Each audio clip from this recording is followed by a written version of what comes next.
Hey, what's up, guys? I'm BKFC athlete Paige Dancer, and you're watching Cage Side with Christopher James. Hey, what's going on, boys and girls? Good evening, and welcome to Cage Side with Christopher James, the BKFC 13 and UFC on ESPN+37 post-fight shows combined into one place. Brought to you by my friends right here. Oh, other side, I'm sorry. At Just Heart, they're over here. Just Heart, Legacy over Ego. They're an apparel company. They got Just Heart and Just Heart East Coast Apparel. They are awesome. My man Andrew Sams, I appreciate him so much. He's a good cat, good dude. And we're going to jump right in. We're going to go BKFC first because I have a guest with me that, like myself, watched the card tonight. He is from Combat Insiders. And you see how there's like my logo and the other logo? Well, you can't see my logo because the timer's over it. But the logo and logos were placed on this and the overlay for me by my good friend Joshua Furs from Combat Insiders. And we're going to welcome him to the show right now. Joshua, how are you, my friend? You the man, dude. I can't do that shit. Stop it. But I got to ask you, can I turn the timer off that's over my screen, or do I need to leave that on so my logo can be seen? Because right now it's hidden behind the timer. No, it's fine. It's I see it. Oh, you see it. I just don't see it. Okay. Yeah, I see it. You guys don't see the timer I see. I got it. All right, cool. Never mind then. Fuck it. Never mind me for asking. Are you watching the delay? Because there is like a slight delay between StreamYard and what you actually see on Facebook. So I'm on the StreamYard feed, but I'm in my studio. So because of my studio, I see the live time and the viewer number. I got you. You see what I'm saying? I got you. So anyway, there's my dude Andrew Sams, my sponsor. Jumped on board with us when we were in Daytona at BKFC 12. Happy to have him on board. He's a cool dude, young dude, and he's basically retired from real work. He just travels around, goes to fight, spends a little money, makes apparel, and helps people's dreams come true.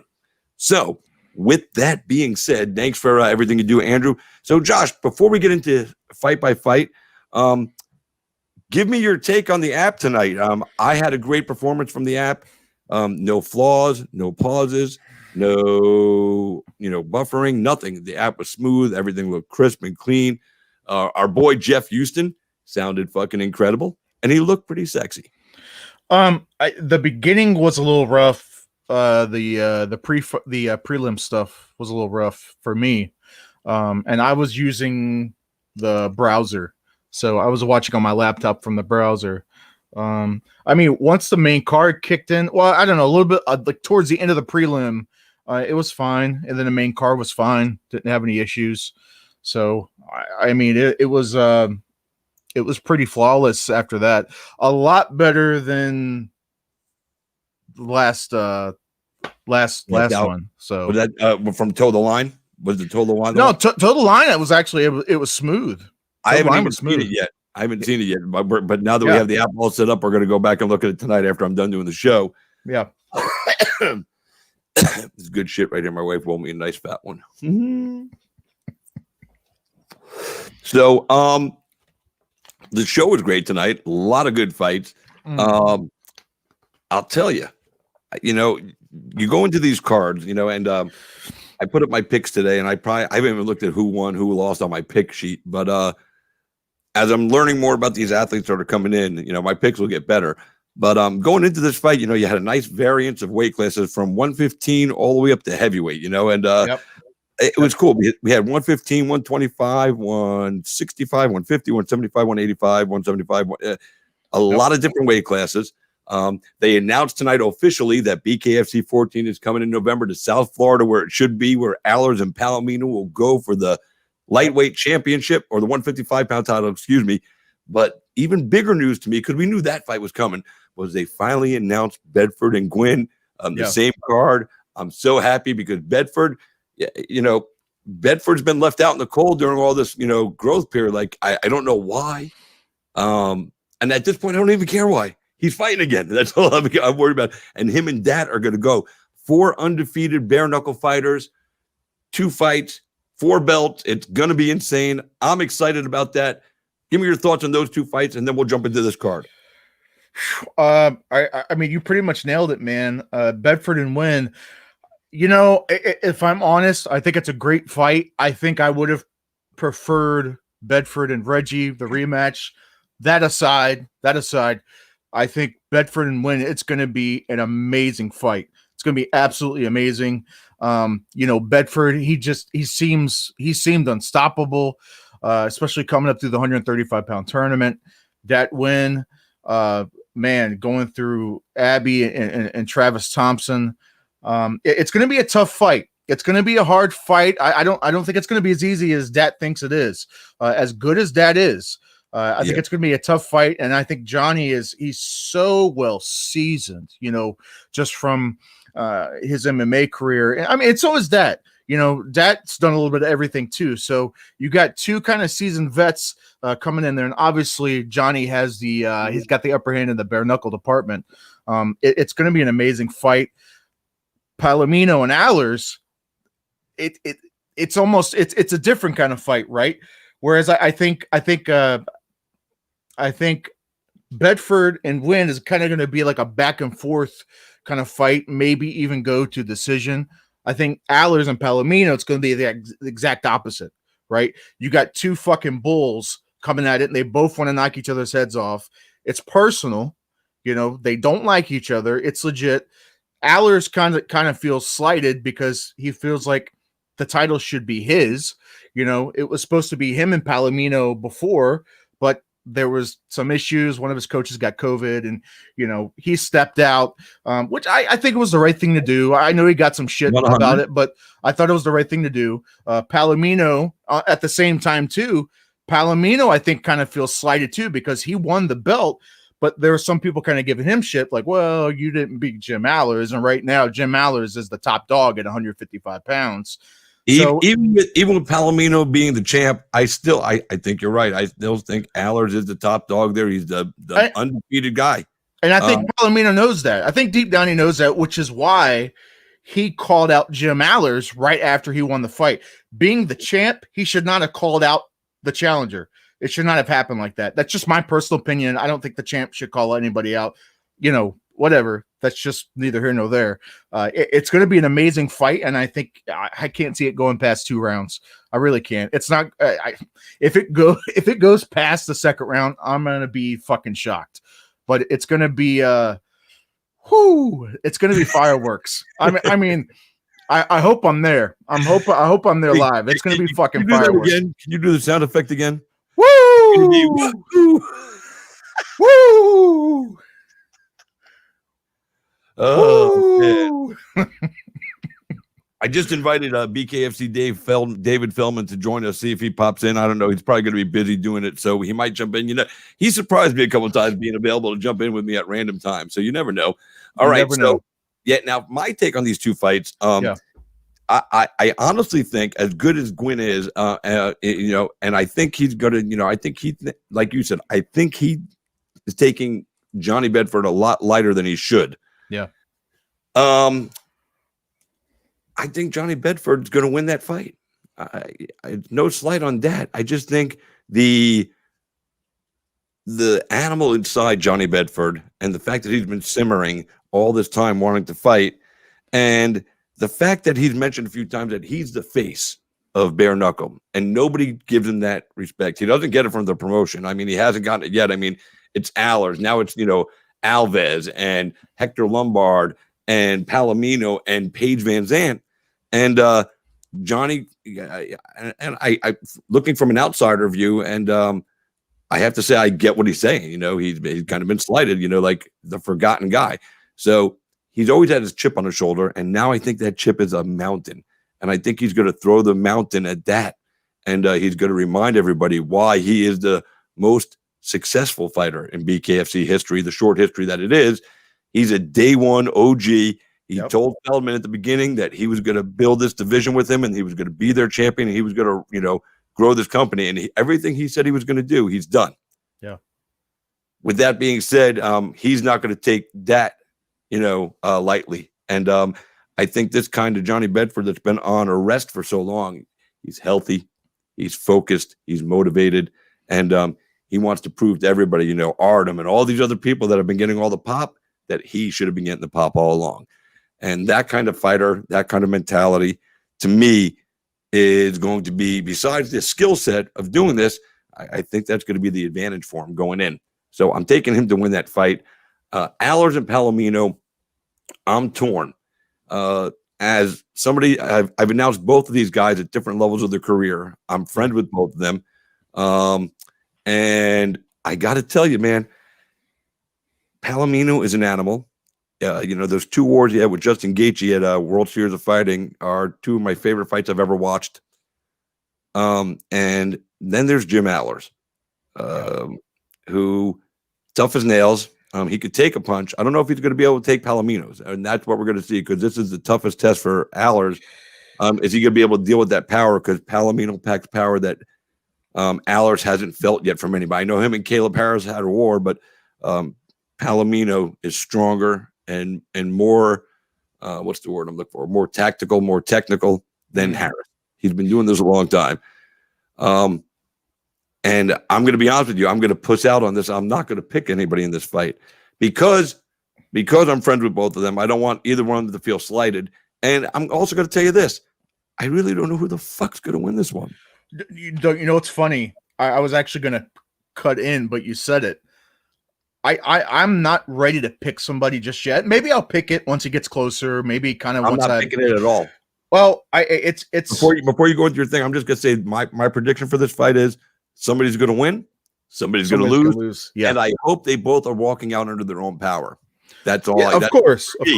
And put on a great show for the fans. But that's it. I can't pick it. I'm too personally invested in both of them for years. You know, I mean, so all right, go ahead with I just wanted to get that out there before I finish my piece on them and run it, brother. Run it with it, bro. Run with it. Da, da, da. Woo! No, but I agree, man. I'm not ready to pick just yet. Like I said, I just don't think it's going outside the second round. Like I said, hey man, come out healthy. I don't want nobody to get hurt. You know, it's going to be an interesting fight. Like I said, fireworks. Fireworks is just for anybody. God, I can't believe I'm still saying this, but for anybody who is still on the fucking fence about watching bare knuckle, let me tell you something. It's bad enough. I mean, the app is only $3.99 now. Well, with one of the promo codes, but hey, we can help you out with that, right, Chris? With one of the promo codes. You know what's funny? I purchased the app today because I thought I was going to be able to get a code working for Toe the Line, but I purchased the app today, and I punched in my own code, and then I looked at my referral thing, and it's like, you haven't gotten any yet. I'm like, wait a minute, I just bought it with my own code. What the fuck? I don't know if you can do. I don't know. Anyway, I don't know. I don't know how that works. I mean, I don't care about getting credit for my own. I just wanted to see if it worked so I could tell people that might use my code. Obviously, none of you have yet, you sons of bitches. Anyway, but use my code. I'll put it up again for every event. I'm going to put it up all week long for Toe the Line because that's next week, but we'll get into that later. Yeah. You know what? If you use his code, I don't care because he helps me with graphics, so I'm not going to be that mad. And I don't think we're making that much money off it anyway. So, where were you going there? I got sidetracked. We started talking about codes and shit, and I was looking for CIA guys over my shoulder. No, I was just saying, if there's anybody still on the fence about this, about bare knuckle, if you're in the MMA or you're in the traditional boxing, great. This 14, I mean, you can go back and watch. There are tons of events and there are tons of great fights that are absolutely amazing that I could recommend. But let me tell you something. I think my God, Wynn and Bedford and Allers and Palomino coming up November 13th now. It's on a Friday. Friday the 13th. Oh, I didn't even think about that. Jesus Christ. Yeah, Friday BKFC 14. Check that out. Seriously, no bullshit. I'm not even trying to promote anything. Just check out the fucking event because you're gonna be hooked. All it takes is one. Like, if you can get somebody to watch one show, they're in. They're fucking in because the pace alone is so much more different. For those of you who sit there and you watch UFC, you watch boxing, and you're just like, God, these guys are just dancing around. They're circling around. They're not doing anything. Oh, takedown. Oh, he's laying on them. Oh. If you're one of those people, but by the way, I love wrestling and grappling, and I don't mind seeing a good takedown. But that aside, I love a good takedown. I love it too. I hate it when people say that shit. I love it. But if you're one of those people, BKFC bare knuckle it's fucking it. It's what you're looking for. You don't know it, but it's what you're fucking looking for. It's nonstop. The pace, it is literally designed. The ring, the rule set is designed for nonstop action. And that's my pitch. But I'm telling you, man. Sir, I cannot believe, because you know what? I love MMA. I still do. I love MMA. I love UFC. I love it. If it's local and something comes around town, I'm gonna go. No doubt about it. But if I have to choose, I don't know, man. I think I'm bare knuckle over MMA now. I really. I love both. It was difficult tonight to try to watch both at the same time, and really, get into it. You know what I mean? But you make it work. You do what you got to do. And tonight, and my wife said something interesting to me. She said, she goes, "Do you think BKFC planned their event to start at the time it did, so it would be on after UFC, and it would be the last fights that we would see for the evening and the ones that implanted in our memory?" What do you think? You think my wife was onto something there? No, because historically it came on the same time it always does. Like, it didn't change anything. 9 p.m. is when the main card starts. That's been since number one. It's been 9 p.m. when the main card starts. I don't think. Hell, I mean, sometimes actually, historically, usually the bare knuckle event ends sooner than like a UFC event, and then typically I can watch an entire BKFC event, and then still I can check out usually like the co-main and main for a UFC event. So yeah, it's true. It's true. It's damn true, as Kurt Angle would say. We'll pop wrestling shit on you guys all night long, guys. You're watching Cage over Christopher James, our BKFC 13 post-fight show, and we're also going to do a UFC 37 on UFC on ESPN+37 recap as well. Josh will be here with me for the BKFC portion. He might stick around for a couple of the fights. I'll probably keep him around, because he did tell me he saw two of the fights and the highlights. I saw some of the highlights. We'll get to that after, but since he came in early with me, and my boy Garrett, who is our the fight analyst, hasn't hit me back yet, and we might get a surprise visit from David Philman. You never know. So we're gonna jump right in, man. So we had 9 fights on this card. Yep. Opening up at 125, Kendrick Latchman, versus Miles McDonald. Yep. Latchman gets the win, 141, round number 2 TKO. Yep. That was a really exciting fight, a really good opening fight for the card. These guys, were throwing punches. And it's so funny to me that these guys at 125, and even like later on in the 115, the speed and power that they possess for their size, it blows me the fuck away. What did you think of that first fight, though? I thought Latchman looked really clean and good through the whole fight. McDonald had a couple of moments in there. Not enough to stay in the fight, but Latchman looks like he's somebody that's going to be trouble. And I think we might see him move up even to 135 into Bedford's class, where Abby and Travis Thompson. Travis Thompson's pissed, by the way. We'll talk about that too. I imagine he is.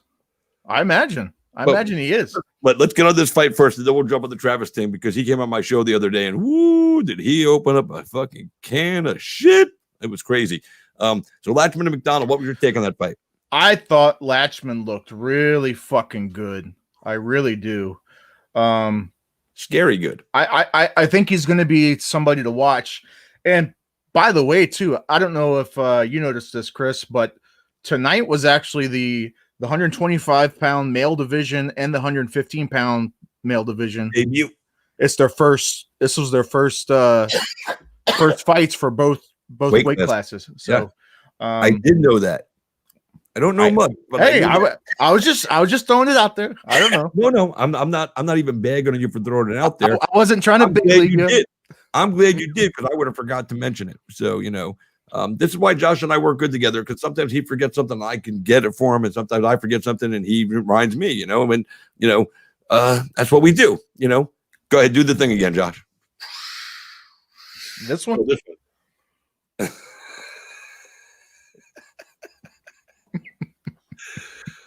Arvin Damn.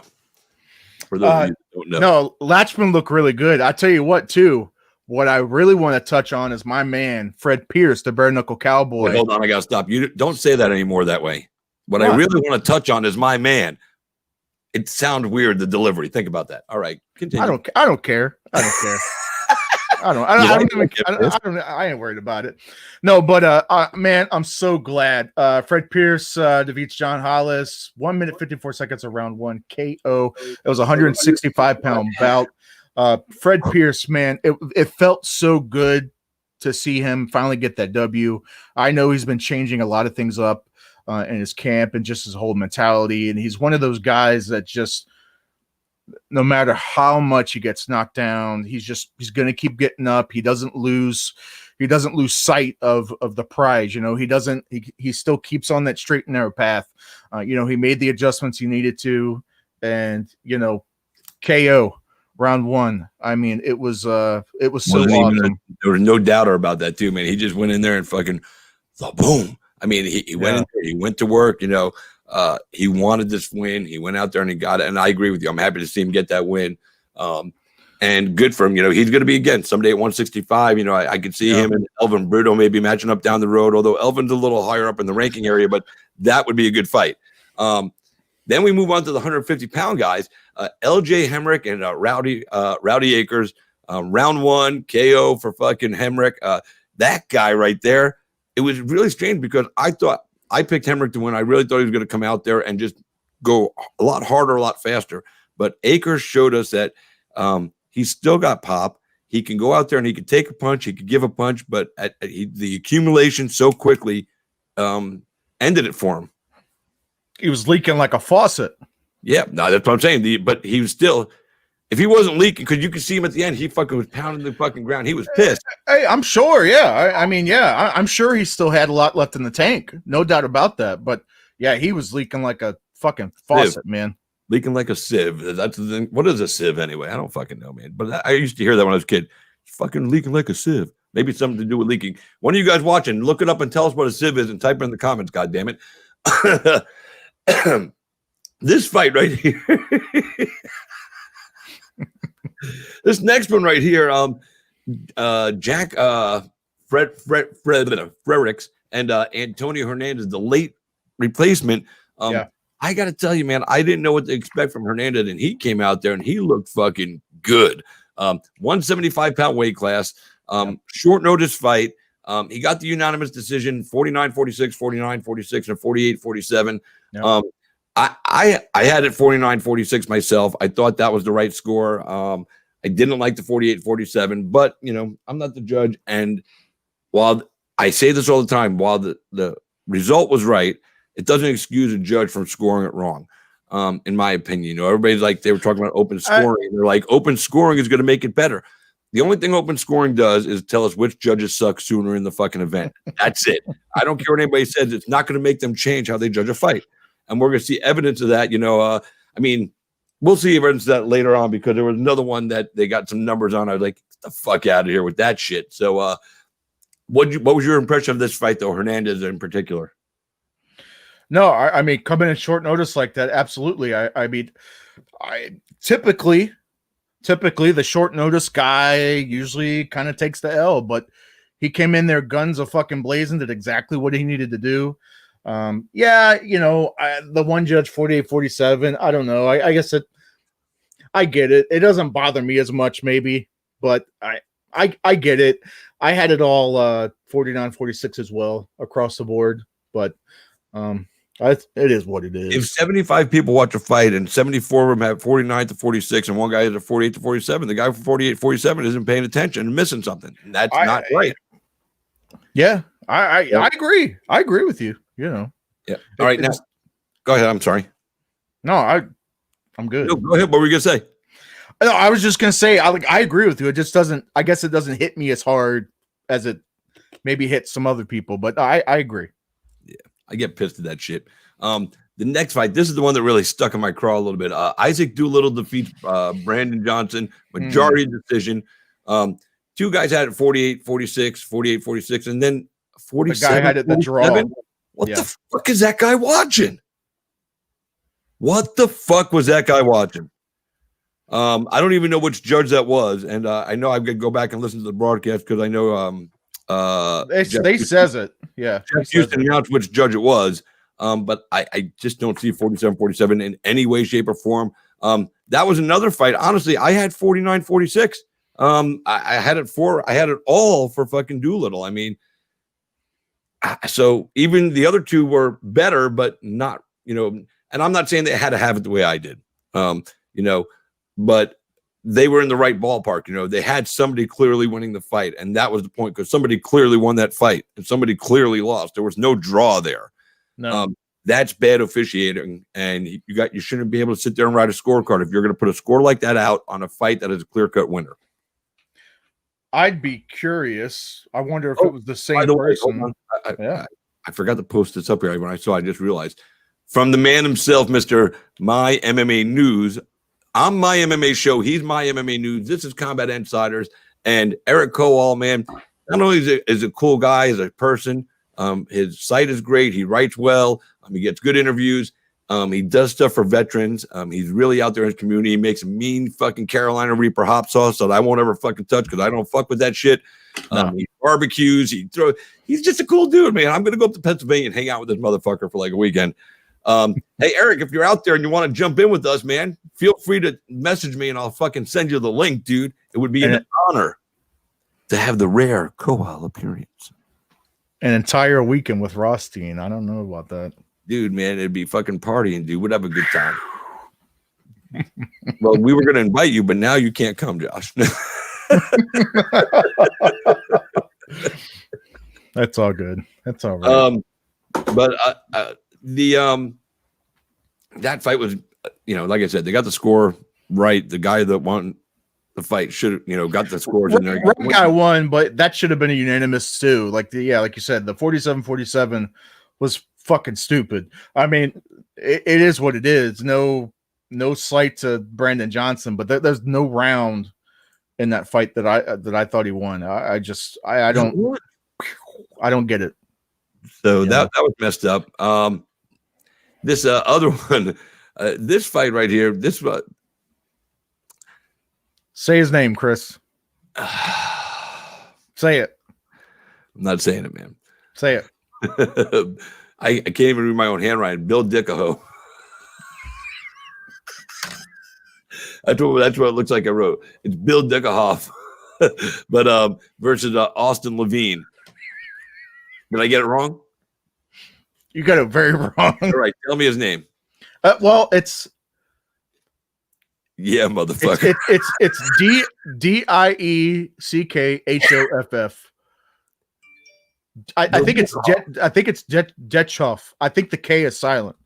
Well, I like him better. I like him better. The first one, Bill Dickahoe. I mean, fucking, why not Dickahoe? I mean, why not? Why not, man? Why not?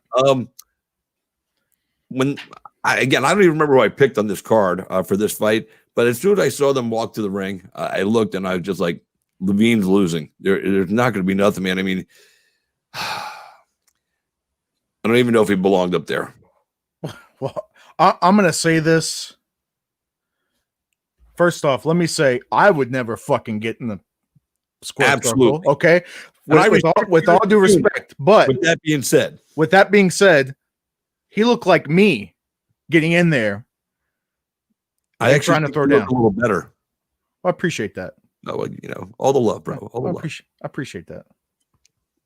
Yeah, absolutely. But he didn't look like he belonged in there, and I respect him for going in there. So please, anybody that's watching, if he sees this, don't get mad at me, dude. Because while you didn't win tonight, I know you'd kick my ass, and I don't need you to kick my ass. Of course. But the reality is, he didn't look like he was ready to be in there. He didn't look comfortable in there when he started eating punches, and the result shows in him getting flat face down in the ring and suffering the KO. But his opponent, a little thick too, but that guy right there, he reminded me of the old school Toughman contest. Like this guy would just go in there and just fight. And even if fucking he had a beer bottle sticking out of his head, I think he'd keep coming forward. That's the kind of guy I like to see. So we'll see what he does in the heavyweight division. That's a division that's going to start really growing and prospering here. I hope so. I hope so. Up next, it's my opinion, Man. the fight of the night. Fight of the night. Cliff Wright Jr. versus David Caveman Rickles making his debut. Wow. Good fight. I mean, Wright showed how tough he is. Rickles won every round, not even close. And he was dropping big punches, and Wright stood in there, and I respect Wright for staying in there. What a fucking tough kid. And Rickles, you know, in his debut, and he was doing some stuff that we haven't seen in bare knuckle, and he was making it work. You know, I was really impressed with his performance, and I think he might have found his new home in his new sport. Hey, that's what he was talking about. He said he talked in an interview. I don't know who it was, but you know that bare knuckle has kind of reignited his fire, and then he mentioned it on the broadcast. But yep. You know, said he was getting kind of stale with MMA, and you could kind of see his last few fights with Bellator. You can just kind of see it wasn't the same caveman, you know, and I think that probably had something to do with the fact that he probably knew he wasn't going to be in any title picture anytime soon. He wanted to be a champion. And if you know that no matter how much you do right now with the way the division's moving, that you're not going to get included in the title shots, it's just disenchanting, and it's disheartening, you know. And why do you want to do this anymore? Now is it just for the paycheck? And Rickles never struck me as a guy that was doing this just for a paycheck. You know, I've interviewed him a few times in different, you know, spots in his career, and even when he's making good money at Bellator, he was always about getting to that next spot, elevating each time he stepped into the ring or octagon or cage, and wanting to, you know, progress and be a world champion. Yeah. So, and I think that part of the reason he looked different was what we just said, because he probably knew he wasn't in the title picture anymore. So what was the point? Now he's reinvigorated. Now he's in a spot where he can come in. He got the feel of it tonight, because I say this all the time, until you bare knuckle, you ain't bare knuckle. He knows now. He ate some big punches. Wright hits hard. But he handed out a 5-round beating. I'm excited for the future. Excited, and you know, they probably didn't have to pay him Paige Van Zandt money either. So they're getting a steal of a tough guy.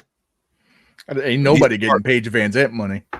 He'll negotiate those. If he wins a couple, I bet you he'll get more money, because he does bring something with him. All that too. I think in all fairness to Clifford Wright, like you said, just a tough bastard in there, absorbing that whole beating. I would love to see Clifford Wright maybe transition to toe the line and really work on his offense. Well, he was at toe the line. Yeah. I want but stay down there. Yeah, no. Well, listen, you know, he took an opportunity here, and I get it. But I think he could stay in the Big Show. I think he made his shot in the Big Show. Rickles made his debut in the Big Show. Rickles has more big fight experience, more seasoned fighter. But I think Wright showed in his toughness tonight that he can hang in the big boy division up there, and I think, you know, they should give him another fight there. And then if he doesn't do well, all right, then I see, you know, coming back down and hanging out with me at toe the line. That's not a punishment, by the way, for you guys out there. Some guys are It's not. There's some guys out there that have been talking a little shit. Well, it's like minor. It's not the minor leagues. These are professional fighters getting paid. This is just a little bit of a proving ground for them to bare knuckle before they get to the bigger promotion. It's, you know, it's like, I guess it's a regional, but it's a big regional because there's nobody else doing it. So it's bare knuckle fighting championship in the United States, and then it's toe the line.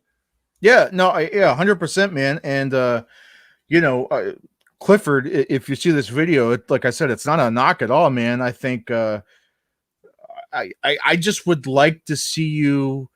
I know you're a veteran of the sport, and so like I guess it's maybe hard to match you up because you have so much MMA experience. So like somebody who, you know, even if they don't have a whole lot of bare knuckle either, like the same as you, like it's kind of hard to match up. I get it, but I would love to see him take on a couple more lower level bare knuckle guys just to maybe get the feel of it better, because I think he would be great. Because I think the hardest thing to transition into, I think, is the toughness of it, right? Because the offense, I think, could come. He's got the toughness. He can take a fucking punch. That's something you can't really teach, you can't learn it. You either it is or it isn't. You either have it or you don't. And I think him kind of maybe going back to the drawing board, maybe figuring out something, offensive wise, change some things up, get a different game plan. I don't know. Like I said, I would never fucking get in there. Go back to the drawing board. I really think he could be something. I think he already is. That's the thing. I mean, I just think he's already he's proven his toughness tonight. He went in there with such a tough guy in Rickles. By the way, Jeff Lott, thanks for saying you love Tie the Line fight series. Tie the Line. Come on, Jeff. You know better than that. Boom, boom, boom. It's autocorrect. Blame it on the autocorrect. Yeah, blame it on the autocorrect. Blame it on the alcohol, baby. He also said the caveman looked super awesome tonight. He did. Jeff Lott's a pretty cool cat. He is. He is. He's on the Knucklepedia team. Is he now? I did not know who. I didn't know who. I don't know who was on the Knucklepedia team. So that's awesome. Yeah. Should we bring him in? Ask him. Jeff, you want to come in? Knock 3 times on the ceiling if you want me. Do you know who sings that? No. Tony, Orlando, and Dawn. I don't How know. old are you again? 35. Yeah, that's why you don't know, man. I'm sorry. That's my fault. He said, ha, ha, ha, auto go wrong. Look at it.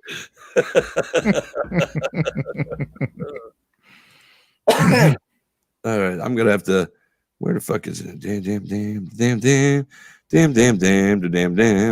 I'm going to send him a link, and if he wants to come in, he can come in. If he doesn't want to come in, well, then, that's his tough shit, right? I guess we'll bring him. You know how we are. We like to have a party here. So before we continue on with the rest of the card and the co-main and the main event, he said he's outside tending the fire. Oh, that's some bullshit. Well, he might be, man. I don't know. He probably is. The link is there if you want to use it, Jeff. I just sent it over to you. So the other night on my show, I was supposed to have Nate Shook, BKFC matchmaker and the man behind Total Line, join me on the show while he was in Salina, Kansas. Yep. And that was on Thursday night. Also, we were going to try to get Mike Kyle, part of the main event, and we had Bobo come on the show. Bobo's family and friends are fucking hysterical, dude, man. We had such a good time with Bobo. He's such a cool cat. He tried to sell his wife. People were offering $1, $2.50. One girl said she just wants the bottom half of his wife. I mean, we were talking about, hair pulling and donkey punching. Yeah, we just went all over the place, man. That's what country folk do, apparently. Threw out a couple of country sayings like, I told him, I remember one that always makes me laugh is, I'm about as nervous as a long-tailed cat in a room full of rocking chairs. That's some country shit for you. But anyway, so he's on the show, and our man that was supposed to be in the main event, Travis Thompson, was watching, and he was commenting, having a good time. So I sent him a link and said, you want to come in? Now, at this point, I did not know that his fight was gone because he wasn't going to do it because he didn't like the money, which he stated publicly. I thought he was the co-main event, and they moved this other fight to the main event because of the high profile of Kyle. Well, he comes on the show, and he just lets loose, dude. And first of all, he looks so scary now because that beard is so ginormous. It's fucking out there. It's fucking out there. Yeah. And he just went on a fucking rant. I'm not fighting for fucking that. I'm not doing this shit. I'm fucking insulting him at toe of the line.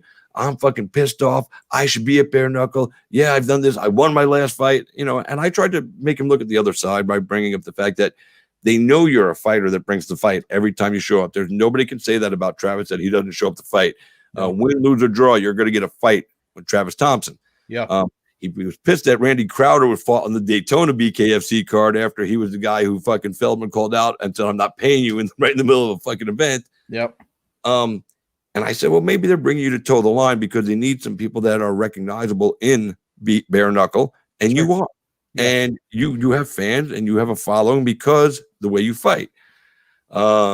He didn't agree that Paige Van Zandt was a good fighter. You know, he was just so fucking pissed, dude. I tried to get him to calm down. We couldn't. Bobo tried to get him to calm down. Bobo even commented because Bobo was on with us, and then Bobo had to leave. Then Bobo comments on the comment thread. He goes, tell Travis next time I see him, I'm going to give him a big hug because he needs a hug. And I put that comment up there. And at that point, when I said, Travis said, read the screen. And he read it. And he stopped being mad for about 5.5, maybe 6 full seconds. You know, like a photo op with Edge and Christian, you know, it was one of those moments. And, but yeah, he's so mad. He told Nate he was coming on the show, and he told Nate he was going to bitch. So I guess they're okay. But he didn't like the main event. He didn't like the money they offered him to be the main event in the first place. The fact that this other fight came in to be the main event, and you know that he probably got offered to stay in the co, you know, didn't sit well in his craw either. And his opponent apparently is out there calling him a pussy and all this shit, and he was just riled up, dude. You'll have to go back and like go watch this show. I'll send you a message and I'll tell you where the clip is where he starts. You're gonna be sitting there. Light one of these before you watch that episode, Josh. That's all I'm gonna tell you, man. Light one of these. I saw, you know, I've been seeing the back and forth and all the shit that Chop Chop has been posting. Chop Chop has been fucking goosing him. You know, like, you know, when they first announced on the last BKFC card that the main event was going to be Travis and Chop Chop, right? I know. And then I'm hearing about, I remember I saw Bobo announce the fight, his fight, and I'm like, oh, great.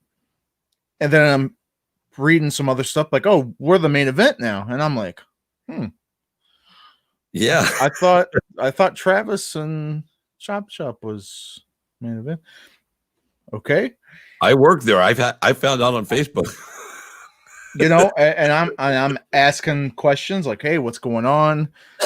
Did Travis and Chop Chop get booted off the card completely? Are they now the co-main? And then within hours, like you said, I found out that, you know, it was just gone completely because of that, because of Travis, you know, saying he wanted more money, whatever.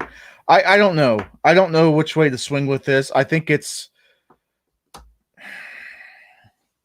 I don't know, man. I don't like the idea of bumping someone off the main event like 2 weeks before the card and then try to reason with them. Like, they should have just kept it. Like, I don't fully understand. You could have just put, I don't know, man. I don't want to say anything to piss anybody off, but I just don't agree necessarily with bumping somebody. And it could have been, and that goes for anybody. It's not because it was Travis. It's not because it was, I just don't think you get in the main event spot and then all of a sudden you want to just bump them off. I don't think that's fair, you know. And now with that said, I don't know if the money talk came before that or after that. I don't know if making that in the main event there was a reason they did that, because Travis was talking about the money issues, and so they decided to go ahead and pull that trigger. Right. You know, I don't know. I don't have that information. I have no idea.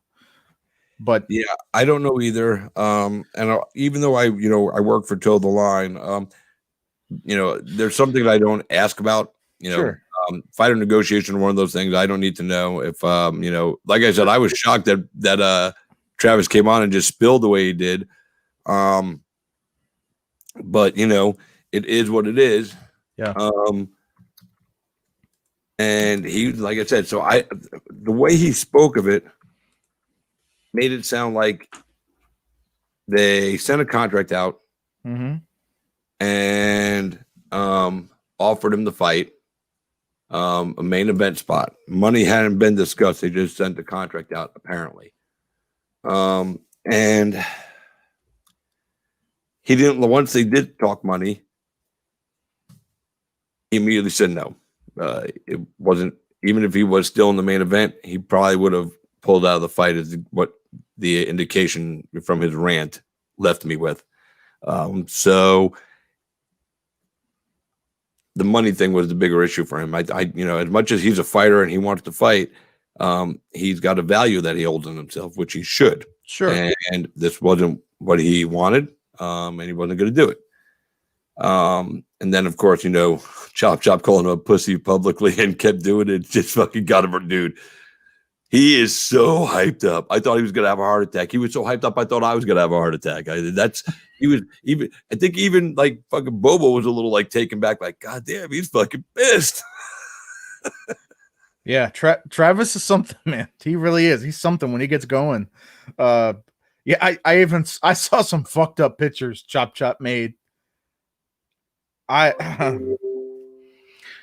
don't know, man. I don't know if it was. That's borderline inappropriate. I mean, even for talking shit talking shit over a fight. I don't know, yeah. Chop. You might have to reel that in just a little bit. That's kind of,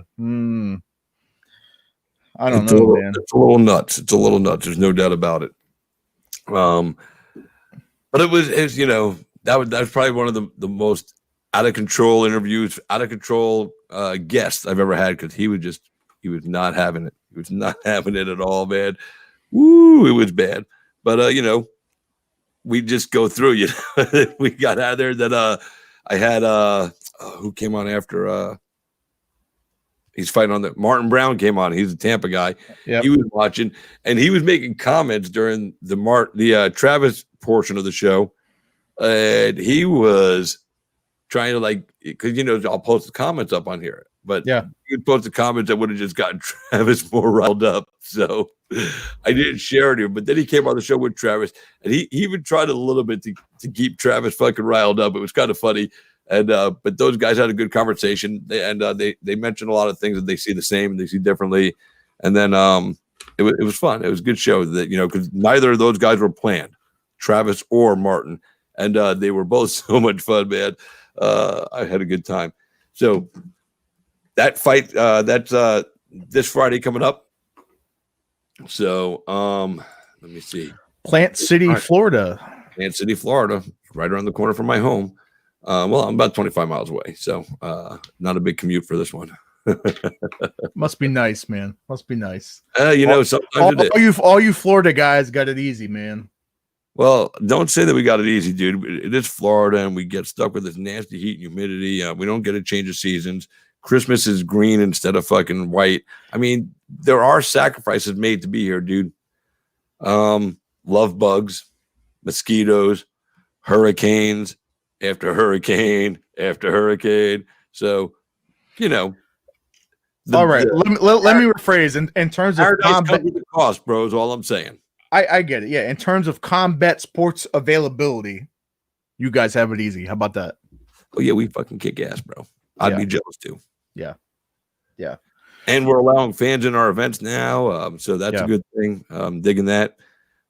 All right. So we got, before I forget, we got two more fights to go over. The co-main event, Nico Hernandez, bronze medal winning American boxer, taking on Chancey Wilson. Doctor stoppage, pukage. Yeah. I don't know. Sean Wheelock explained that really well when it happened. He did. He really did. And thank God, because honestly, I didn't. I mean, it makes sense. It's probably like a duh thing. Anything urination, excrement, defecation, vomiting, defecation. It's immediate stoppage. It's defecation rule. Yeah. So any of those things happen because puking is more not just you being sick to your stomach, but it is one of the first signs of a concussion. Right. And at that point, that's why you stop the fight. And I knew it. And I know these things because I know the rules, but I don't have it so just like it's in front of my head. Right. Once he started reciting it, I was like, yeah, exactly. Like duh, like everybody should know this, but really they don't. Whereas Wheelock is like an encyclopedia. Everything goes in there and it just stays, and he can just recite that shit. That dude's straight money. Yeah, straight fucking money. But what'd you think of that fight? Up until that point, what'd you think? Because these are the 115 guys debuting division. Yep. If this was the UFC, they would be strawweights. Yep. I thought I thought Nico, they don't have a male strawweight division. That's what I'm saying. I get it. I know they're not girls, and they would both kick my ass, even though I outweigh both of them by 100 pounds each. I outweigh a fucking professional fighter by 109 pounds right now, dude. That's fucked up. I And he would mean, beat my fucking ass. smoking that good, Chris. He'd probably kick your ass too, bro. Of course, I'm sure they would. I'm sure. Well, I would never put myself in that situation to begin with, so I wouldn't worry about it because I wouldn't even go there. Yeah, I wouldn't even put myself. But I mean, Nico looked amazing. As he really did. Undefeated boxer, as we kind of assumed he would. Olympic level, that Olympic caliber athlete, Nico Hernandez. He looked fucking good. Now, with that said, it looked like Chancey kind of started coming back in round 3. Like he almost started kind of, landed a few more shots, and he was trying to make it dirty. Because the reality is, and I think Chancey knew this too, he was never going to outbox Nico. Like that's not going to happen. You're not going to outstrike him. You had to play, and Wheelock said this multiple times. He had to play dirty. That's the only way he was going to get it. He started to play it dirty. He had a dirty box, like MMA. He had a dirty box. He had to get in the clinch and fucking work in there and wing those big shots when he could, and he started. I mean, Hernandez left. His face was fucked up. It's not like he walked away unscathed. So, hats off to Chancey, man.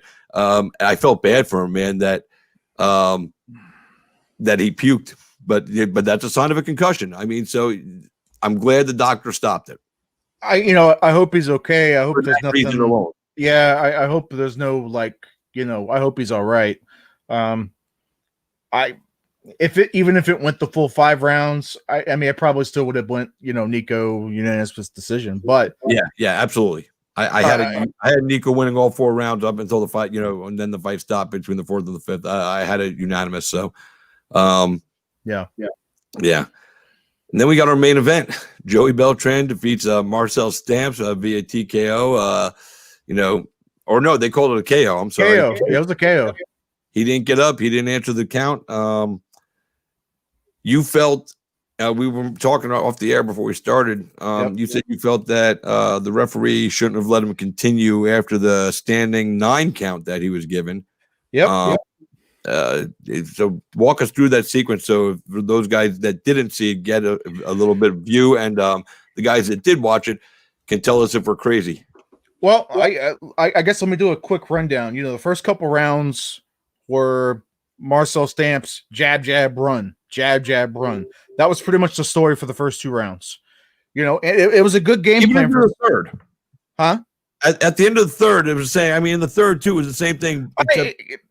Joey, Joey's a late starter anyway. Joey's never been the kind of guy to. He gets better as the fight goes on. Like that is his. He's always been starter. Like that. He's like Donald Cerrone. I mean, he likes to start slow and finish strong. Yep, that's how he's always been. And towards the end of the third round, you kind of saw that. You kind of saw Joey start to kind of move a little bit more, and Stamps kind of slowed down. But Stamps was winning the first 3 rounds, hands down. Like I said, jab, jab, move out the way. He kept them on the outside of that jab.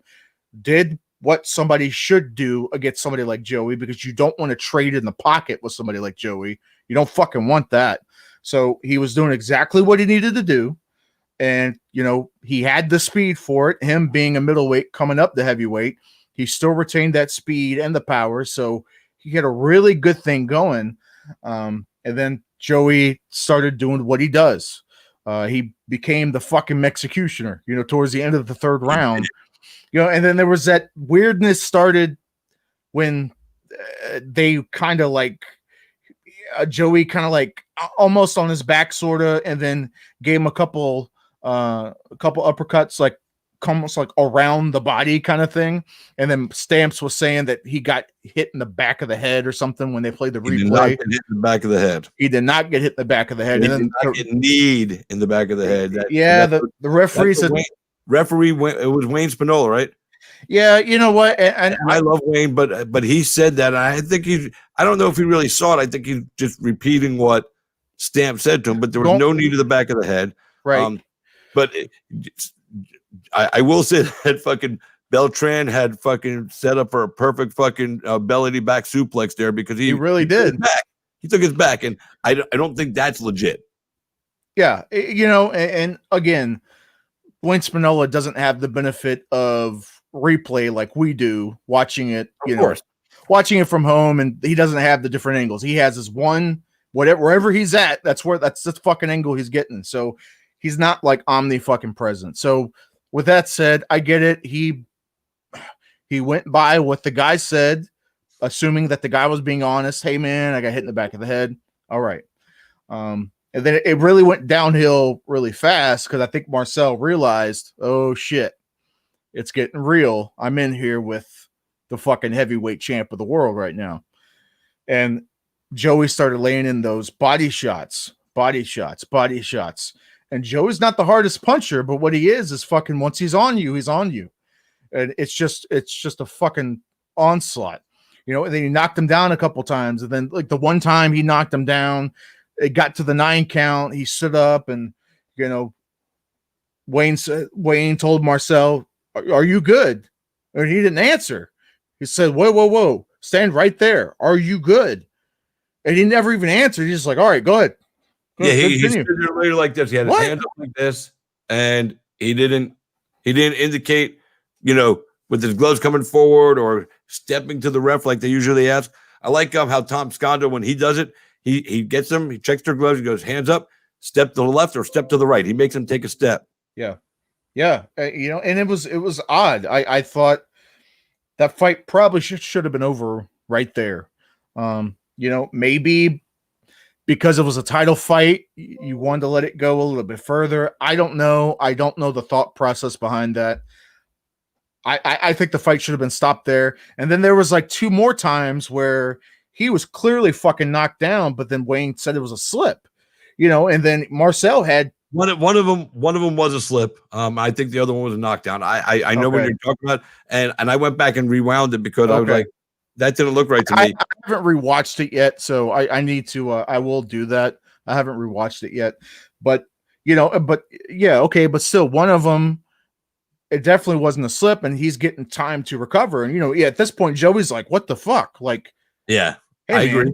He's getting this time to recover, and then finally, Joey put him out with that body shot, and then Marcel, he got to the count. And the ref still gave him a chance, every chance in the fucking world. And Marcel's like, my hands broke. And that's all he said. My hands broke. And then that was it. They called the fight. It was odd. It was very odd. It is what it is. Again, I get it.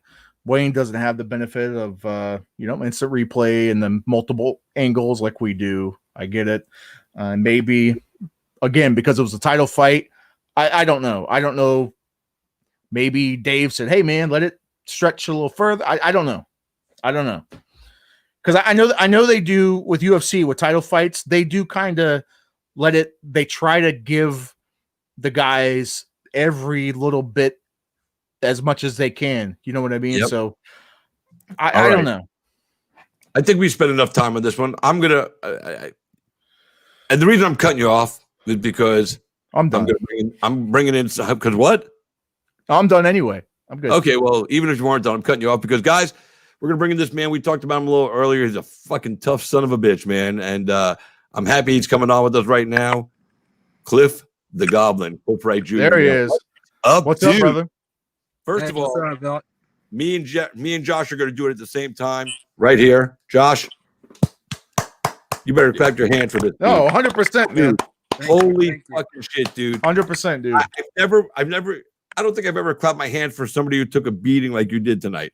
But my gosh. And I don't, it's the only way you could say it, Cliff. I understand. You went out there and you took fucking so much fucking punishment from David Rickles Jr. and you stood in there. You didn't get knocked down. You didn't get dropped. Yeah. You never quit.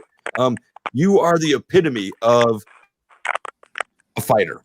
Yeah. And I am honored that you took the time to step in with us tonight. And we were discussing you earlier. Josh, maybe if you want, you can share your opinion. Well, first of all, before you do that, hold on. How the fuck are you feeling, Cliff? I'm sorry? How you feeling, bro? A little static on the line. I'm feeling all right. Of course, Do you guys have headphones you can plug in or bud? No, I don't have headphones. Damn it. I'm sitting in the car to go inside Buffalo Wild Wings. Ah, all right. So we won't keep you long. That's where you're getting the static. How do you feel? I feel good. I'd like to get back in there and give it another shot, preferably with somebody a little more my size. He was kind of big. Yeah. Yeah, I 2 weeks ago, of course, I fought at 155. So You sure to did. come up to fighting at 175. I tried to put on weight, but it was like Yeah. 2 weeks.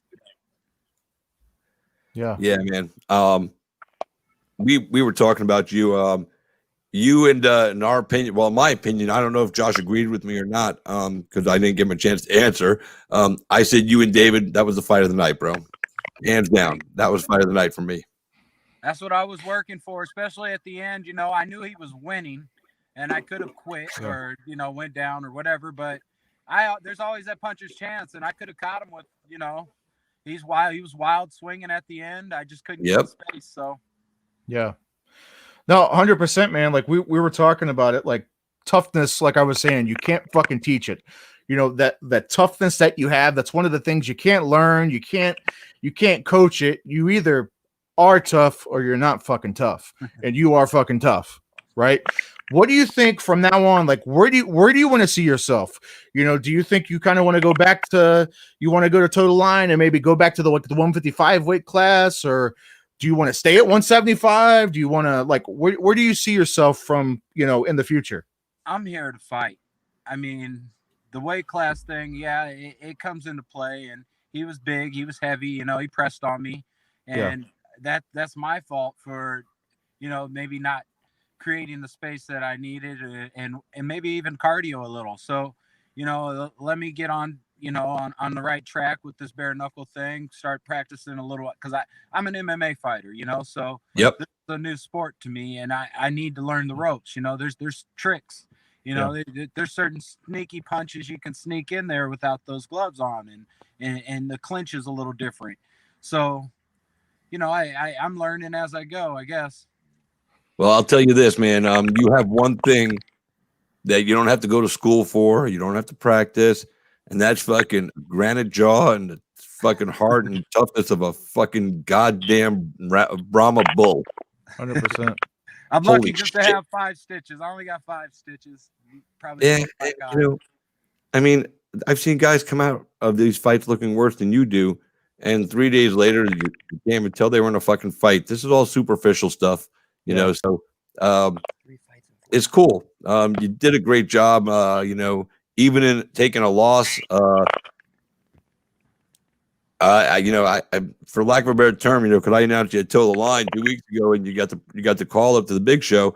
I'm proud of you, man. You fucking stepped up when asked, and you took on a fucking world-class mixed martial arts guy that's been doing this for a minute, dude, and knows all the tricks of the trade. Even though this was a new thing for him too, he was able to do some things too. I was telling Josh, implement some more MMA style into his bare knuckle fight. That we haven't seen in the bare knuckle arena yet, and it was kind of cool to watch. And he's a serious player. He's going to be, and there's a lot of guys who wouldn't have even stepped up to take the fight tonight. And the Goblin says, "Let's go." Yeah, write that check. I'm show up for anybody, man. And I'm working for fight of the night every time. So they bring me back. That's what they're going to get every single time. Well, listen, man. I know you're at Buffalo Wild Wings, so you got to go grub. But thanks for taking a few minutes to jump in with us, dude. Man, again, honored that we got to watch you perform tonight, dude. You are you're the shit, bro. Thanks for having me. Thanks. Where's Doug? He's right here. What's up, motherfucker? See your ass on TV and shit. Look at you, bitch. I'm good, man. Cliff's humble, man. That's 3 fights in 45 days. He fought Brian Foster 45 days ago, who's going back to the UFC. He fought Oskabov down in Biloxi, and then he came back and fought this motherfucker 20 pounds heavier. He's a fucking stud, man. Yep. Yeah.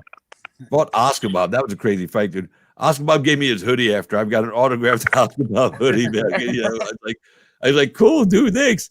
I had to drive home with it from Mississippi. That thing smelled so bad. But we watched it. It's good now.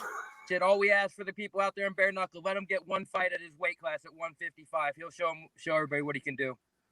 Agreed. Well, and when you do stuff like what you did tonight, you'll probably get that request, honored. Agreed. So We can't hopefully wait to see the post-fight bonuses. Hopefully he gets a performance bonus. I don't know if they pay performance bonus. I think they do, and I think they pay a little bit for Fire of the Night, not much, but I think they definitely had Fire of the Night. So him and Rickles should get a little fucking extra cheddar in their fucking paycheck. That'd be nice. At least, hey, at the very least, man, they should buy you guys Buffalo Wild Wings, right? Something. Yeah, they're in there. We're gonna make it in there and shoot the shit a little. All right. Well, listen, you guys enjoy your night, man. Great performance, man. Doug, it was so cool to see you fucking up there on the TV tonight, bro. Fucking, you did a good job up there, bro. Awesome, man. I appreciate you having us, man. We'll be on anytime you need us. All right. Yeah. Hey, listen, keep headphones with you wherever you go, because when you do these interviews like this, sometimes randomly, headphones takes away the static. I have headphones. I'm just on this piece of shit iPhone X that doesn't have an aux port. He's the first. Later, man. Be good, guys. Cliff, be well. Stay safe. God bless you. And again, thank you for entertaining us tonight, dude. Honored to watch you fight. Bye. Again. Yeah, I just had him in Biloxi, in our main event for Icon. So he stepped up on notice there, took on a 20-2 guy, and fucking put on a good fight till he didn't. So whatever. But yeah, I agree. I think 155. That's going to be get a shot there. Yeah, that's going to be way smaller guys compared to Rickles. Rickles is a big 175er. Yeah, he's fucking really big. Was. All right, so we've covered everything bare knuckle. Fucking, it only took us an hour and 7 minutes. Now Josh was busy watching bare knuckle exclusively, whereas I was trying to double dip and get into the UFC and styling and profiling over there, limousine riding, jet flying. It's stealing, son of a gun. And then there's Rob Van Dam, motherfucker. See, but he's Rob Van Dam, but I'm smoking like Rob.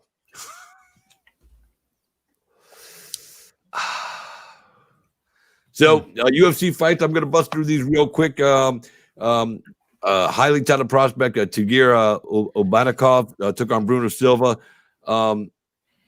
He got the unanimous decision win. I'm going to be honest with you. I think Silva won the fight 2-1. Since you didn't see it, it's hard for you to comment. But, the numbers were close. And I think Silva did more damage and defended takedowns better than the other guys. Anyway, or that. Tracy Cortez, I know from the Contender Series. She took on a newcomer, Stephanie Egger. Tough girl from Sweden, I believe. Judo expert. Tracy dominated this girl, man. I anticipated every move. I mean, it was a late replacement, too. And everything this girl did, Cortez anticipated. She was a step ahead of this girl, like she was in her head. It was really cool to see the evolution from that girl. Giga Chikadze, what can you say, man? He put on a dominating performance against Omar Morales. He was trying so hard to get the finish, man. He didn't get the finish, man, but you could see he was wanting. He wants to get that UFC finish. It's really like getting under his skin. So probably the next one, I think he's 4-0 or 5-0 now in the octagon. That glory kickboxing that he brings to the sport, and that brutal left body kick, because he'll switch stance on you and go southpaw to throw a kick at your liver specifically, and he lands it with accuracy and power. He was a little high on it a couple times tonight, but if he lands, you've seen a guy drop liver kick, you hit it right, you're done. Yes. And he was close tonight. I wish you would have seen that one. You have ESPN Plus, though, right? I got everything. All right, so you can go back and watch all these fights. I'm going to go back probably like tomorrow. I'll go back and watch tomorrow. Well, the one I'm going to tell you, definitely watch. For a full decision fight, because the first 4 fights all went to decisions. But that the first fight was great, and the third, they were all great. The first 4 fights were great, but Giga was something a little bit more special, and that first fight between Silva and Umbekov was really fucking dope to watch.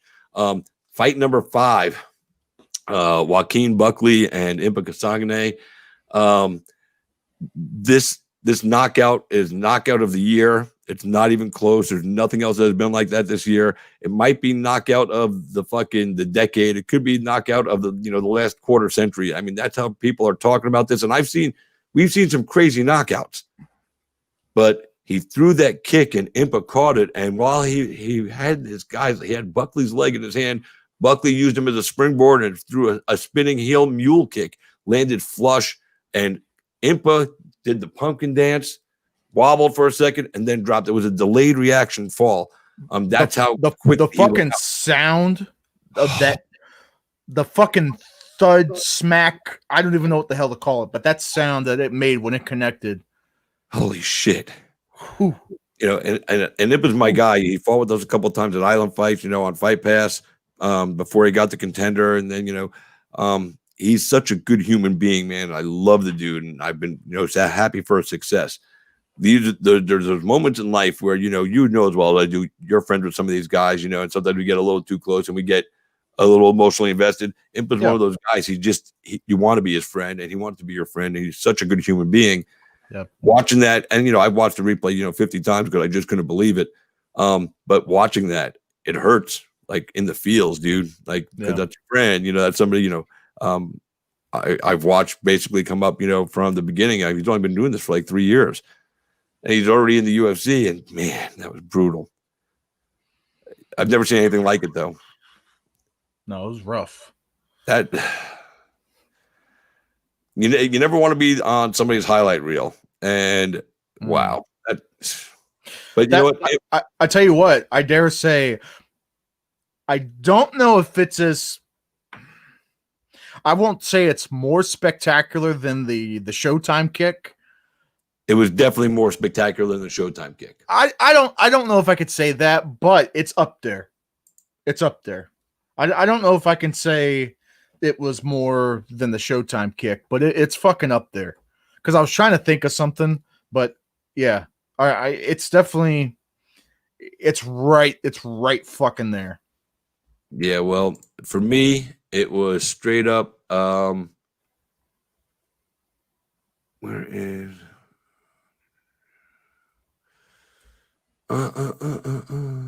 Oh, here. Where did he write? I want to read this here. Impa put up something on his Facebook a little while after a fight. He says that at New Mansa 94, God bless you. It was an honor to step in the octagon with you and to do what I love. Safe travels to you and your team. Beautiful shot. Way to fight. I will improve. To the UFC and all staff members, thank you for making Fight Island a possibility. You are a top-notch organization. I know the best is yet to come. God is great, and he has never failed me. Never will. He's so faithful. I look forward to the opportunity of getting back into the octagon, back to work. Thank you to my dad. Such a blessing to have you in my corner tonight. Thank you to Brian Barberena for cornering me. You had me prepared. Thank you to my gym, the Jim O Tribe, working for him. You all have a special place in my heart. The best is yet to come. Love Shilovo, which is his nickname. That's the kind of guy he is. You know what I mean? He takes it all in stride. He has strong faith. All right, so here maybe this will sum it up for you. Doug Rowland, who was just on with us, he's cornered Cliff Wright. He said the KO tonight was more impressive than the Showtime kick, but didn't have the flash like the first time someone jumped off a cage.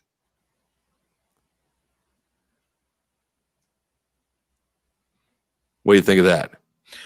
I mean, I don't think it's worth like a debate about it, but I mean, I think for me, the Showtime kick is still that's the fucking highlight. That's the highlight reel. All right. Well, I mean, this is right behind it. So, like I said, don't get me wrong. I'm not saying like this was shit. I'm just saying I just don't think it's as good as a Showtime kick. That's all. I think this to me, I think it's better than the Showtime kick because the Showtime kick was, for Showtime. I don't even know if he thought when he was going to throw it, as he was running up the side of the cage, and if it was even going to work. But I think that Showtime kick was always planned for him to do at some point. I don't think this was planned for this guy to do. It was a reaction. He did it. Oh, boom. yeah. Oh, yeah. Oh, yeah. No, like the year, for sure. Pantera won the knockout of the year with that up elbow. The same time when Nico Price threw those hammer fists from the bottom, I think Nico Price's knockout was better. I think fucking Nico Price went in there and intended violence, and I think Pantera got lucky. He closed his eyes and threw an elbow and hoped it landed. I remember. And I think the intent that Nico had should have given him knockout of the year. So with this thing, I think the way they weigh out, I think for me, it's the kick tonight. And I hate to say it because it was my friend and he was the one who ate the foot, but at the end of the day, that was the more impressive one to me. And I'm going to put up a poll later and we're going to see, put it up on your page too. Just ask your followers and see what they say. And, we'll see what we come up with, man. And, I'll ask in a couple of groups too. We'll fucking find out because I want to know what was more impressive, that one or the Showtime kick. So, you guys watching, I think there's two of you, feel free to tell us what you think. Well, I think in all fairness too, I think it might not be like a 1-to-1, like a what the fuck am I trying to say? I remember seeing that like when it happened, that fight. So like the Showtime kick, I remember watching that fight. So like it was different than say somebody who wasn't watching MMA back then and maybe just started watching a few years ago and maybe seen a clip. Like maybe it doesn't weigh as heavy on, what I don't know. Maybe I don't know. Well, it just happened tonight. I think it was going to become the new thing in all the highlight packages and all the fucking openings to every. It should. It should. This will be like Roman Reigns being the last thing you see on the SmackDown opening. This is going to be the last thing we see on every UFC show from now on until something comes along that's better. And who knows? It should have that fucking graphic, like right when his foot lands, it should be like an explosion or some shit. Like it should be something. I'm waiting to see the meme. I'm waiting to see the GIFs pop up tonight to see what because the internet has they give no fucks. They give no fucks. They have no chill. They don't care about people's feelings. We talk about the internet like that, and yet we're the internet too because we talk about. Speaking of which. We were talking about a little while ago about putting ourselves in a position or not putting ourselves in a position to get punched in the face, especially by a fighter. Yeah. So the other day, Phil Baroni comes out on Twitter. Oh, fucking, I want to fight, Hazmat fucking Shemaev. And I saw that you were feeling a certain kind of way about. I went in hard on that motherfucker. I did. I saw that. He's going to sit there and want to fight the hottest prospect in the UFC, but he wouldn't show up to Bare Knuckle Fighting Championship to fight Thiago Alves. So far as to not even answer the calls from the promotion about why he didn't show up. Main event, doesn't show up. 8 days notice, Julian Lane steps in. I'm glad because Julian's a bad motherfucker, and I'm glad he got a main event spot. And it was a fucking hell of a fight. Much better than if Alves fought Baroni. That would have ended a lot sooner. I think so. He said to Shemaev on that Twitter thing, don't punk out. And I'm going, don't punk out, motherfucker. So I'm just like going, this guy's got balls to fucking say that shit, fucking calling somebody else for, who the fuck are you, bro?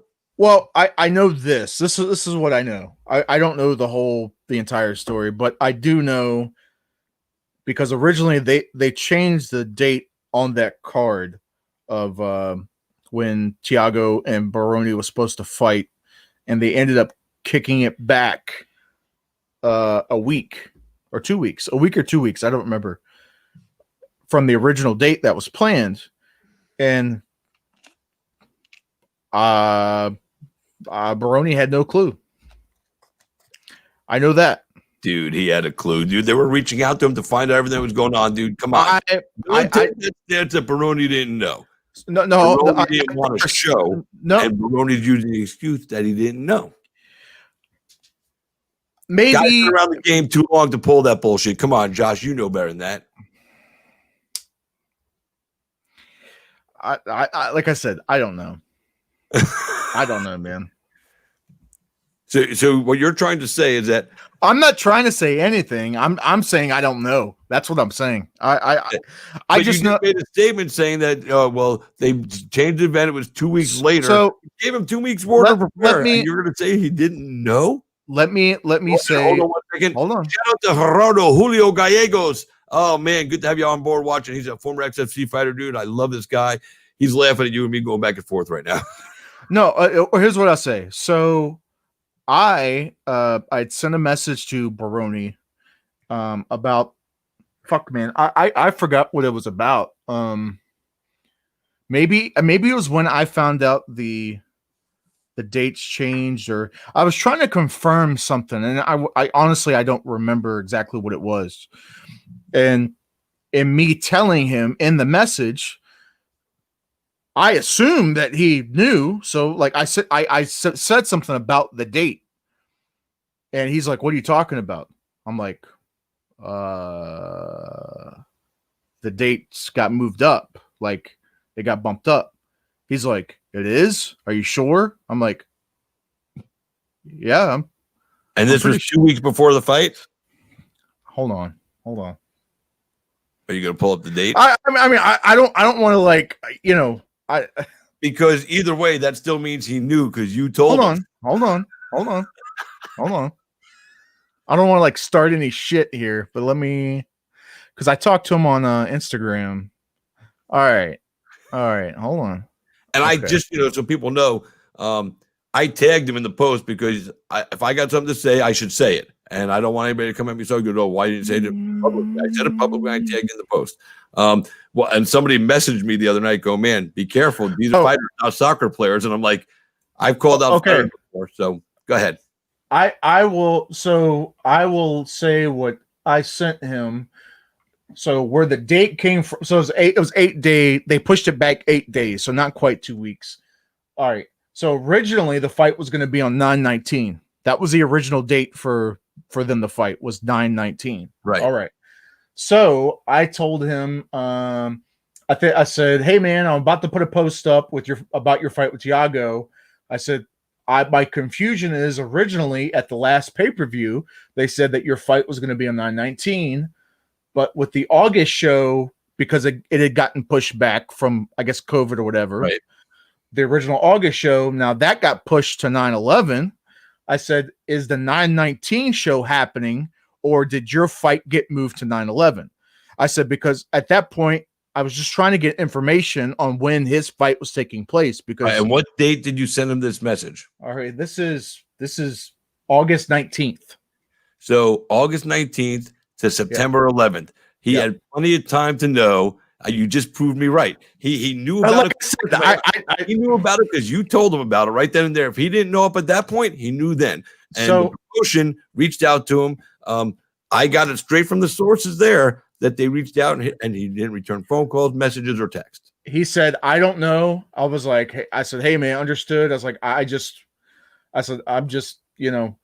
He's like, "Are you sure?" I said, "Yeah, I'm sure that." Hold on. At that point, okay, I know what I did. At that point, I believe I sent a message to Nate Shook, and I said, "Hey, when is Thiago and Baroni on the 9/11 card?" I think he probably told me, yeah. And I said, "Hey, you're on the 9/11 card," and that's it. Like, I wasn't trying to like. He's like, "Okay, thanks," and that was the conversation. So, yeah. That's a little behind the scenes info that's for you. 23 days. 23 days. I hear you. So for you to say that he didn't know at first, 3 weeks hold on. Earlier, he didn't know. That's not what I'm saying. That's not what I'm saying. You did. That's what you said. All right. That's what you said. My context. All right. My context at that time, he didn't know. He knew once. Obviously, yeah. He knew once I told him. But you said he didn't know, and I'll give you that. Before you spoke to him, he didn't know. Correct. But you spoke to him 23 days before the event. Correct. Which means, and you reached out to Nate. Nate said, so Nate obviously made sure he knew. And David Feldman reached out to make sure he knew. They both did. And he never came back to that. So, but the point being isn't any of it. So I know he knew. He's been in this game too long not to know. And so for whatever reason he wanted out, maybe he thought he was going to get a shot at the UFC again. Who knows? Which that's not going to happen anyway. I mean, let's be real. You know it. I know it. You don't have to say anything bad about him because I know you want to keep him as somebody that will talk to you in an interview. I lose people all the time because it's not even that, man. It's just, I guess I don't know enough. I know what he told me. I know what I'm told. I try not to assume the entire situation. Now, I have a pretty good idea, I guess I try to give people the benefit of the doubt, but you're probably right in this instance. Like you said prior, I was probably the person that may have told him. Maybe I was the first. Hell, maybe he was lying to me. Maybe I don't know. Maybe you got to remember too, Josh. He could have been lying to you, for whatever reason, because then maybe he was going to use you in his story. Go, well, I didn't even know about it. I got a message here from Josh Furs that said, I was confused. So who knows, dude? You might have been involved in a plot. And shit! You were a pawn in his game. I was a pawn. I was a fucking pawn, Baroni. I'm not your pawn. Yeah, but so the reason I bring this up is because somebody messaged me and said, dude, you got to be careful. These guys are fighters, not soccer players. And I said, I'm straight, bro. Listen, if any fighter, especially somebody with his recognition or whatever, wants to punch me in the face, that's cool. I've got a good lawyer and I'm going to get a check. Jim Rome made his career of getting punched in the face by Jim Everett. You know what I'm saying? It's not my intention. I don't want that to happen, but I do speak the truth. And, if you're going to come out and act all, in public, like you want to fight the hottest prospect in the UFC, but you wouldn't fight a guy that just, left the UFC. It is quite, if it went down that way where he just totally fell off the face of the earth and didn't respond to Dave, then yes, I agree with you that it's very hypocritical to say, if that's what happened and then try to call somebody out. It doesn't really make sense. It's a little hypocritical. So, yeah, let me see if his tweet said, I want this fight at Ali Abdulaziz, at Dana White, at Kay Shemaev. I'm ready. I've been waiting, training at Jackson Wink. Let's go. Don't punk out. I'll come to fight like I always do. I'll come to fight like I always do. I'll take 2-2 like my first UFC fight. Let's go. I'm ready.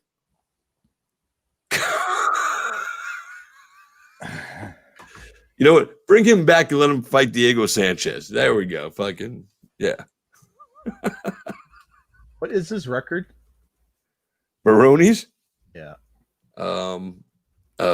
Jesus Christ, I don't know. Are you pulling it up or you want me to pull it up? I'm pulling it up now. Well, just pulling that up.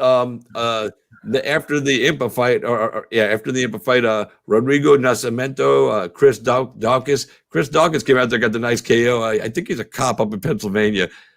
He's got like the dad bod fucking series going on.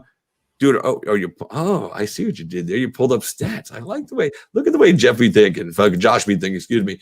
So, yeah, he's 16-19. He ain't getting back in the UFC ever.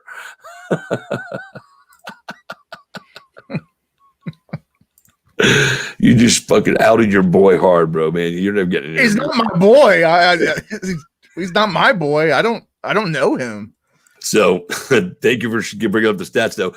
Tom Breeze, a guy who I'm really high on, he got a fucking nice fucking finish tonight, knockout finish. He got a performance of the night. Dawkins got a performance of the night. Joaquin Buckley, who took out Impa, got a performance of the night.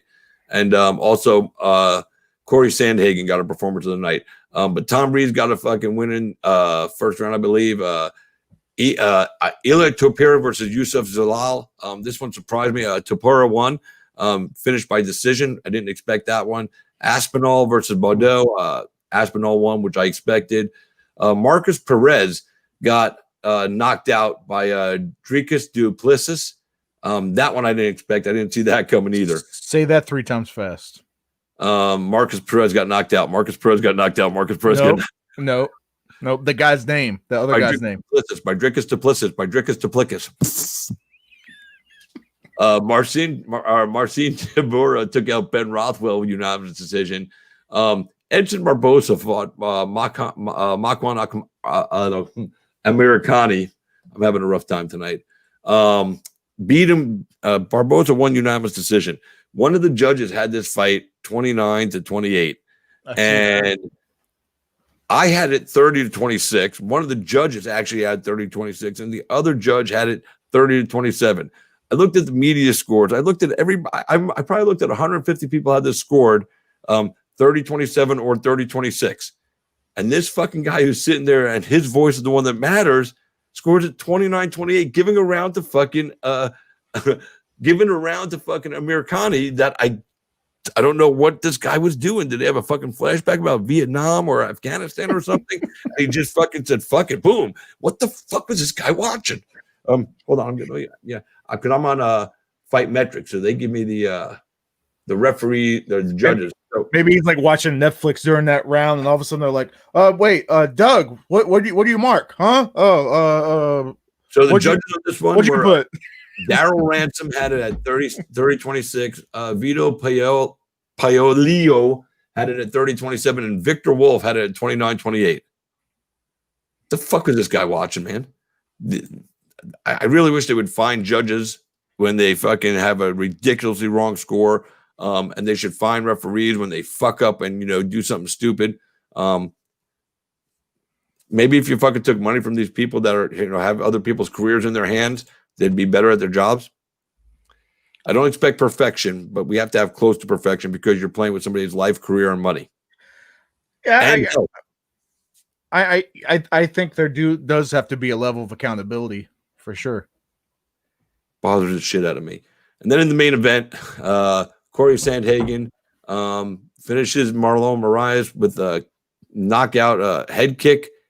A heel kick landed on the top of the head. Moraes falls back, does a great backward somersault. Really impressive, by the way. I gave him a 9 on the roll, and went into a defensive posture. Sandhagen came down, started landing punches, and for maybe the first one or two, I think Moraes was a little cloudy, but he did cover up to defend himself. And while not punching back is the best, or punching back is the best defense, covering up is a defensive tactic, as far as I remember. Now, he was trying to cover up against the position to get back in. That's my take on the fight. Did you see that fight? And do you see what I'm talking about? Did you at least see the finish? Let me pull that clip up. Oh, yeah. Pull it up.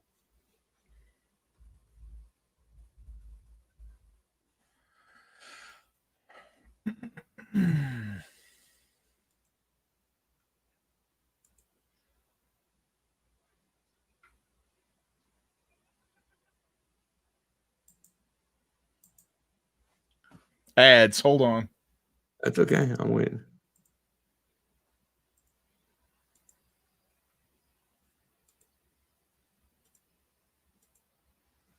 So if there's a video on the UFC Facebook page and I play it on my show, do I get in trouble if I play it right from their Facebook page? Just don't put the sound in it. Okay. Add to stream. What do we got here? Hold on. He says it's going to be a fucking...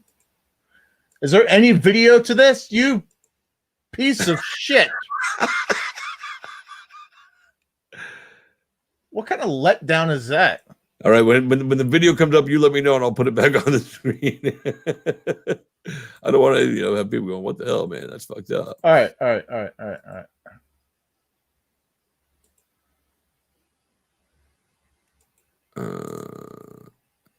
Oh, all right. That was the finish.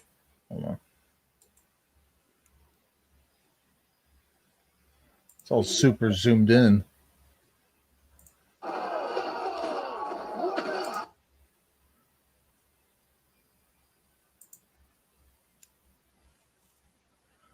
Oh no, the shots were getting in. I just saw it. Hold on. Yeah. Yeah. Come back to this. All right. Hold on. Let me bing bing.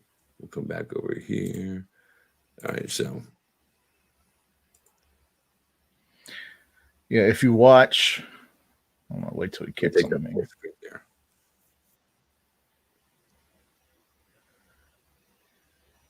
Like he's covering, but the shots do get through. Like he is getting. It's coming. Hold on. Boom. There's a knock. Like they did get through. I don't think they all got through, dude. I think he was trying to cover and defend. I just think the result might have been the same if they let him take another 2 or 3 punches, which I don't think would have been bad. It wasn't like taking 42 punches, when Gustafsson got pounded out by Rumble Johnson a few years back, where So in that instance, I think that would have been something to see. So let me. How does that work there?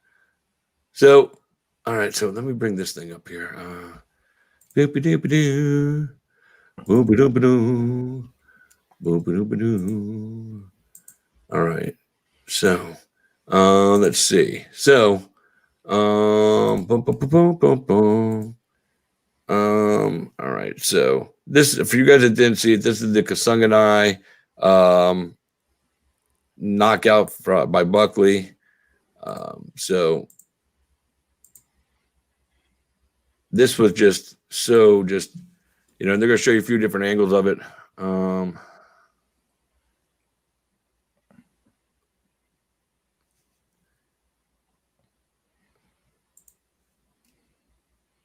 That's fucking scary. Yeah, I mean that was just wasn't really scary. Correct me if I'm quick. Hey, and that's better than the fucking Showtime kick. Wasn't Buckley the guy that came in last minute to fight Kevin Holland? Yes, correct. That is him, right? And he came in like a week notice or some shit. Yep. And yeah, okay. All right, stop the screen. Boom. Yeah. So that was just such a crazy kick, dude. Like I said, I know some people that are watching probably didn't see it yet. Most people did, but I just figured I'd share it. Hopefully, I don't get in trouble and they don't ban this episode now. No, you should be fine. But I'm sharing it from their Facebook page. It's their video that's out there in public, so hopefully I don't get yelled at. So that was the whole fight card, dude. Good fights tonight, man. I mean, they had what was it? 1, 2, 3, 4, 5, 6. Wait, did you see the shit where Arnold Adams grabbed the microphone from the interviewer guy? Oh no, I did not. Oh, hold on. I clipped it out on I put it up on my page.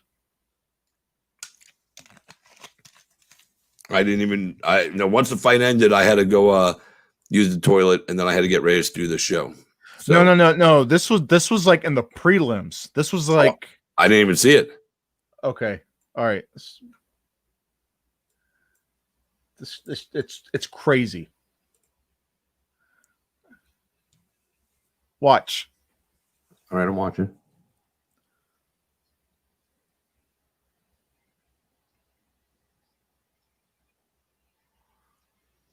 What was he saying? What was Arnold Adams saying there, Josh?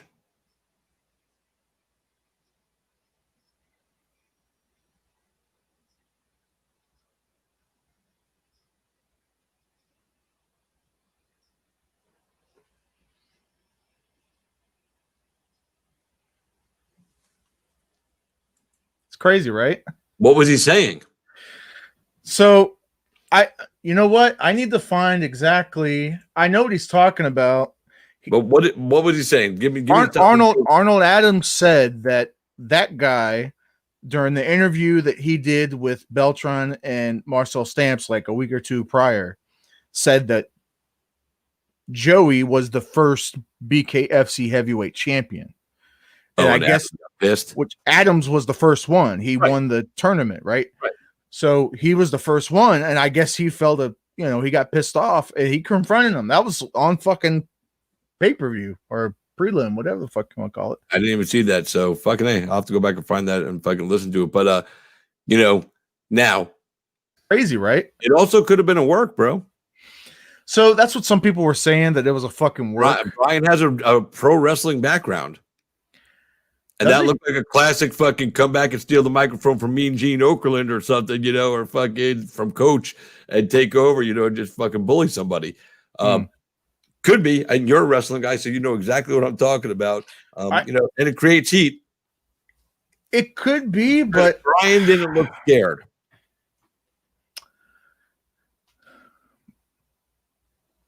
I don't know. I mean, he didn't have to necessarily be scared. I mean, Well, the tone looked like something you should be worried about when a big professional fighter comes yeah, at but you like that. like there are plenty of dudes I know could kick my ass. It doesn't mean I'm scared of them. So you know what I mean? Like, I don't know. Like, that's how I like. There are plenty of guys that I'm sure I would come across that I know they could kick my ass, but that doesn't mean I'm Right. necessarily afraid of them.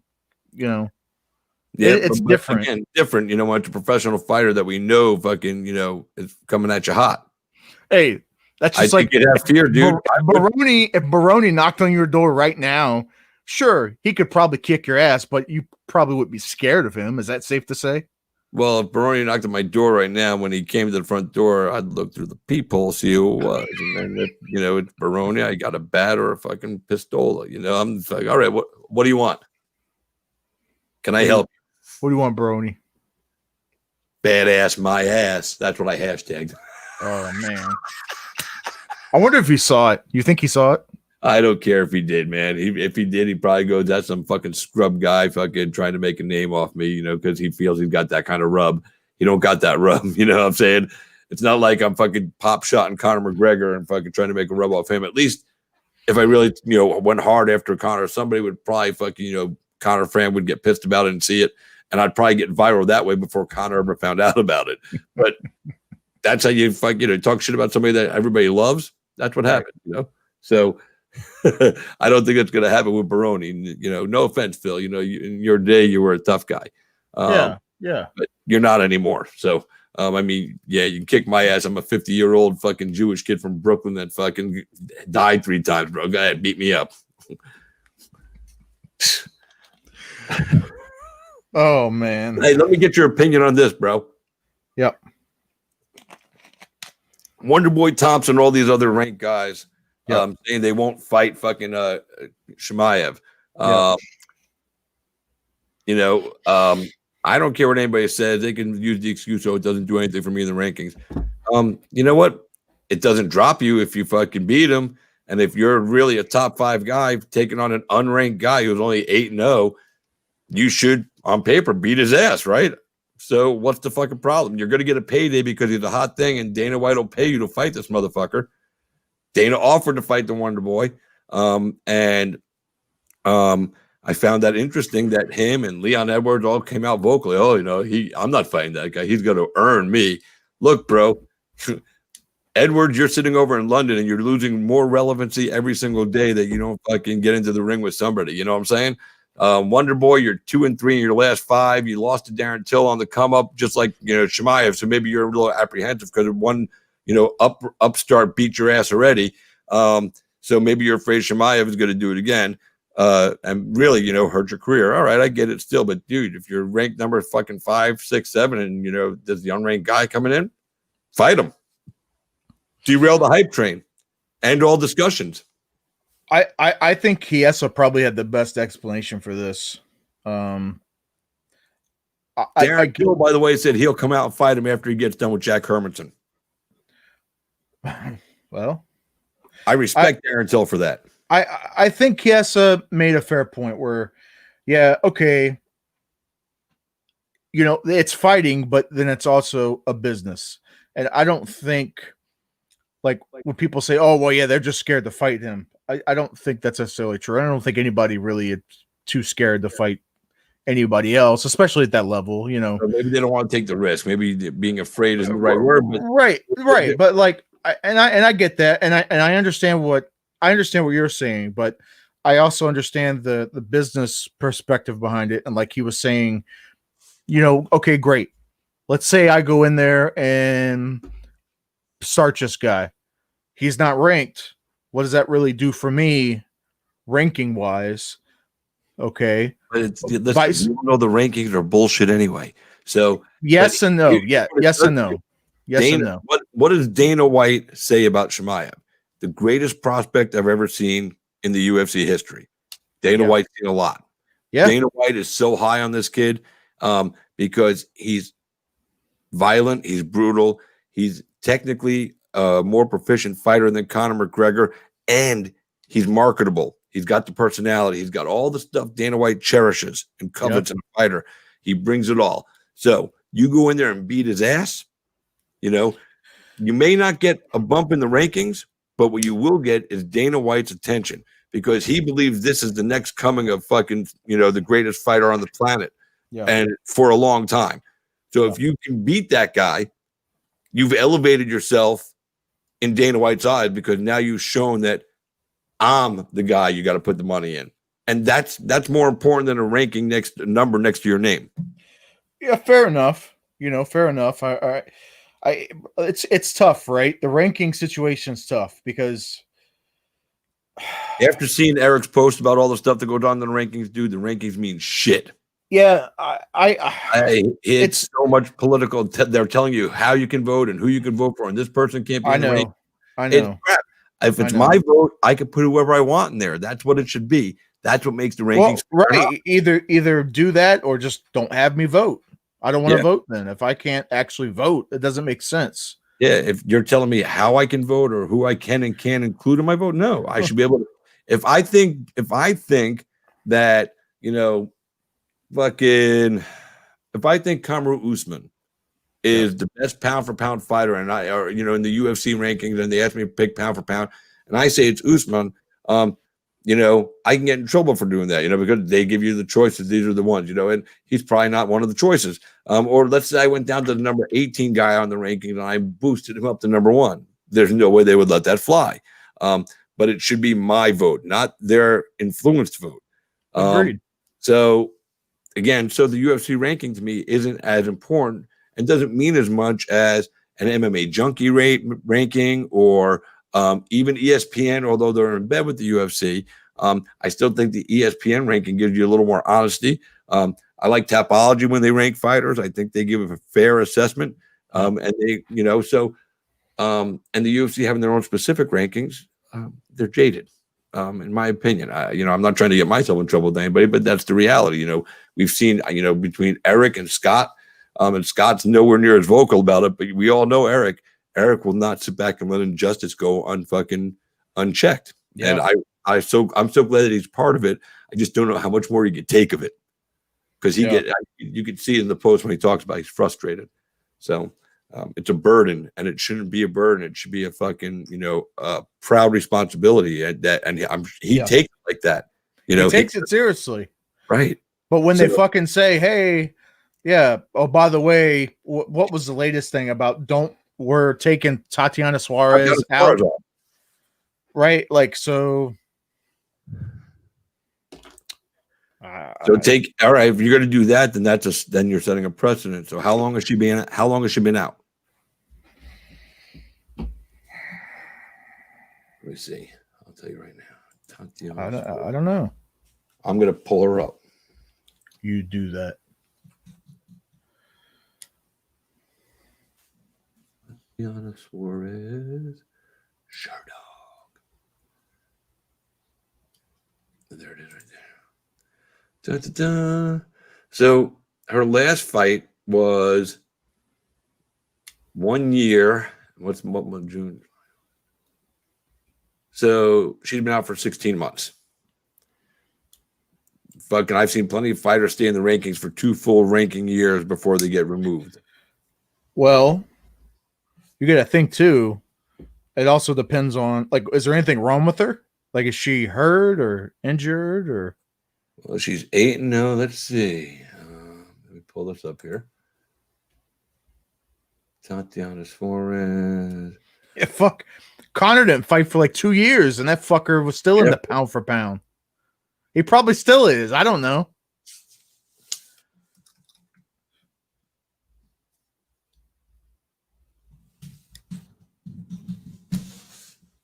All right, so in April, let's see. So James Lynch wrote this in six months ago. He was talking with strawweight contender Tatiana Suarez. She said she don't know when she'll return to action after experiencing neck pain while drilling jiu-jitsu in early March.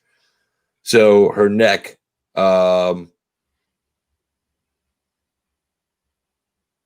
she's got a neck injury, and she's still, not feeling comfortable enough to go in and fight. So I get that.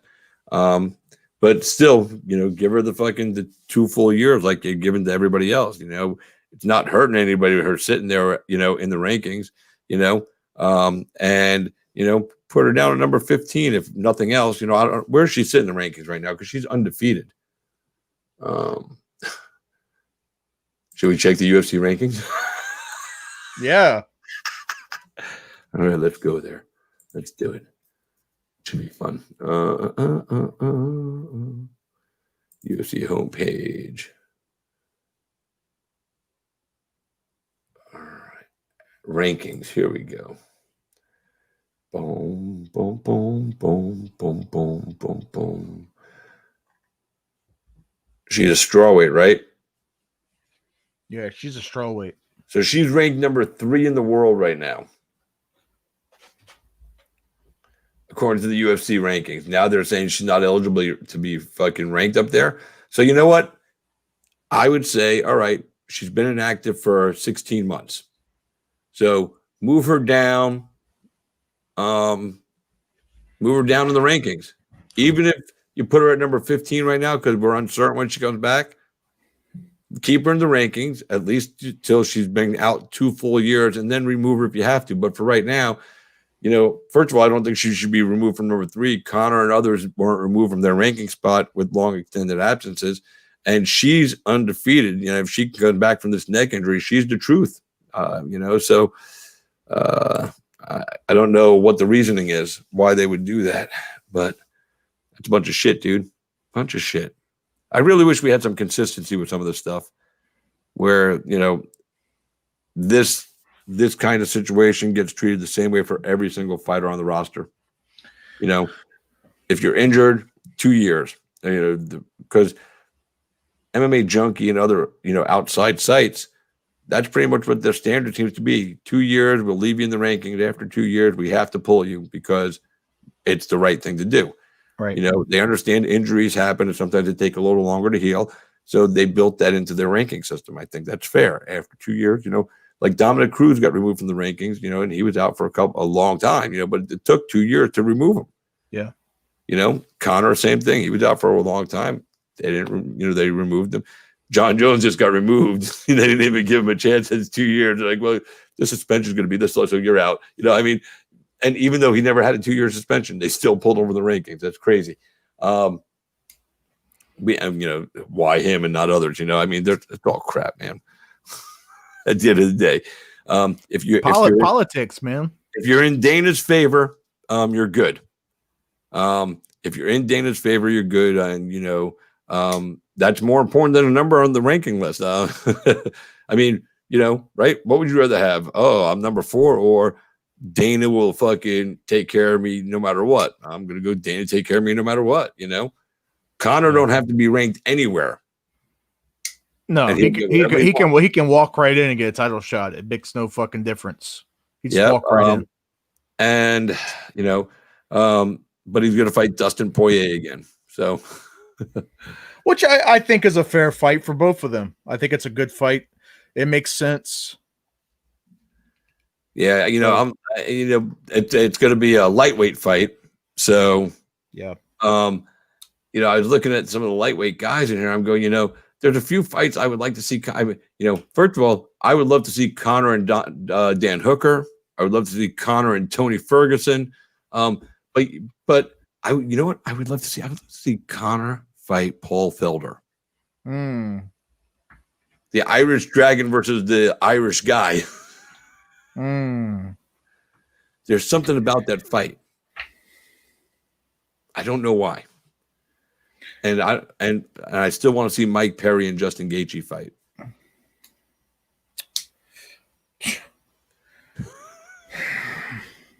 I don't know about that. The 2 guys that just go in there to kill. I'm all about that.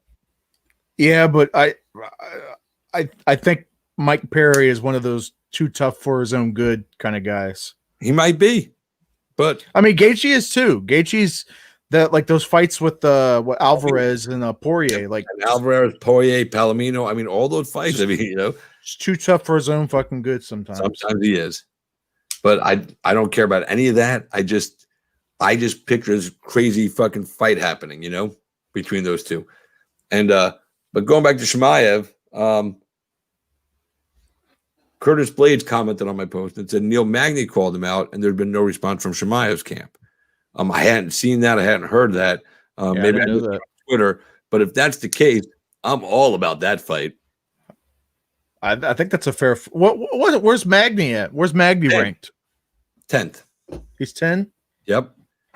So this is your break-in spot. I mean, this is your break-in spot to get a ranked fighter at number 10 for Chimaev. I think that's a great fucking call. That'd be a good fight. I mean, Robbie Lawler is ranked number 15, and Mike Perry is getting a fight against a ranked fighter. Chimaev, and I love, you guys all know I love Mike Perry, but should Perry be getting a ranked fighter, even if it is number 15? Probably not. Not based off of a victory over Mickey Gall. But, Mike Perry has star power, so he gets a fight. Chimaev has star power, so give him somebody up in the top fucking 15. If these other guys up there don't want it, Magny said he wants it. I know if Jeff Neal was healthy right now, I guarantee you Jeff Neal would step up for that fight. Jeff Neal is a fucking motherfucking killer. I hope he heals up from all this stuff, that he had going on with his, cardiac and shit.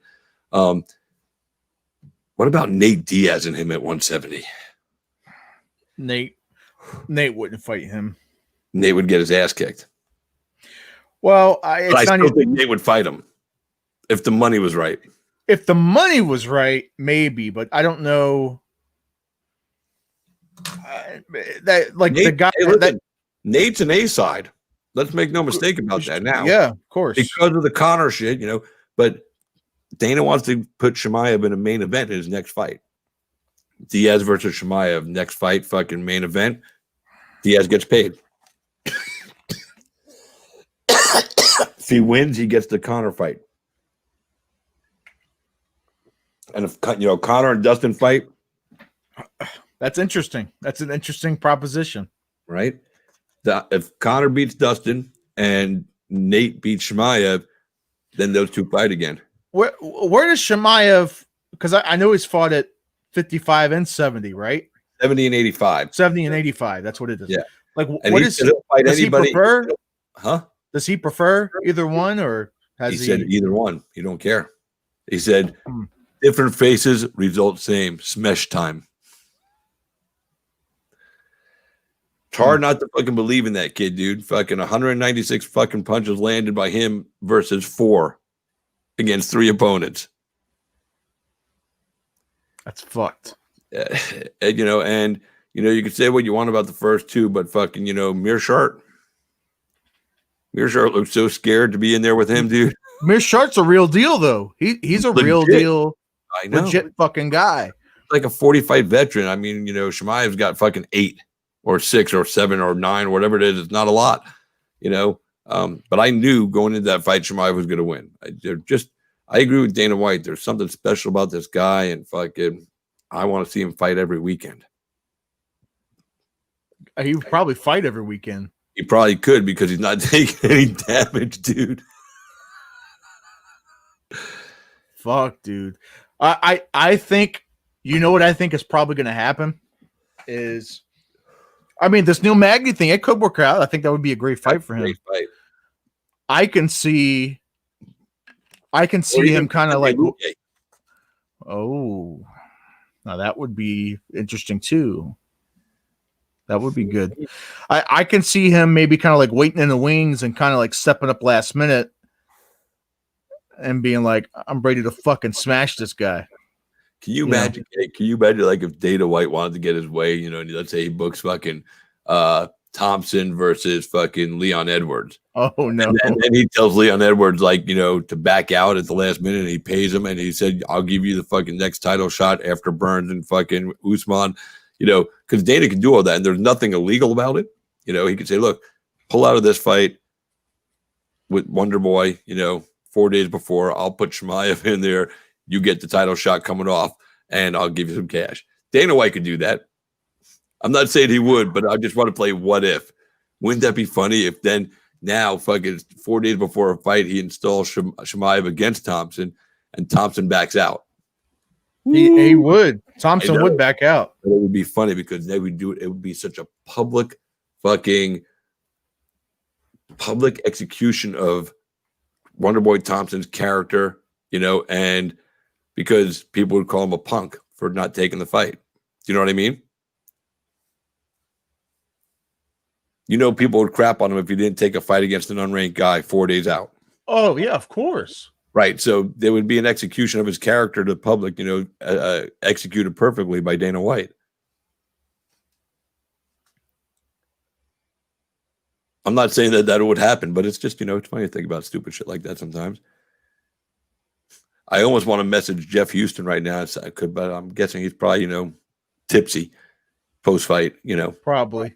It would be funny to get him pop on. They're probably all at B-dubs living it up right now. Yeah, there's not much going on out there in Salina, Kansas. No. Poor guys. Feldman was doing an interview the other day with somebody, and he was like, because we're in Salina, dude, and there's nobody here. There's nothing here. So there's no excuse for people not to come to our event because there's nothing.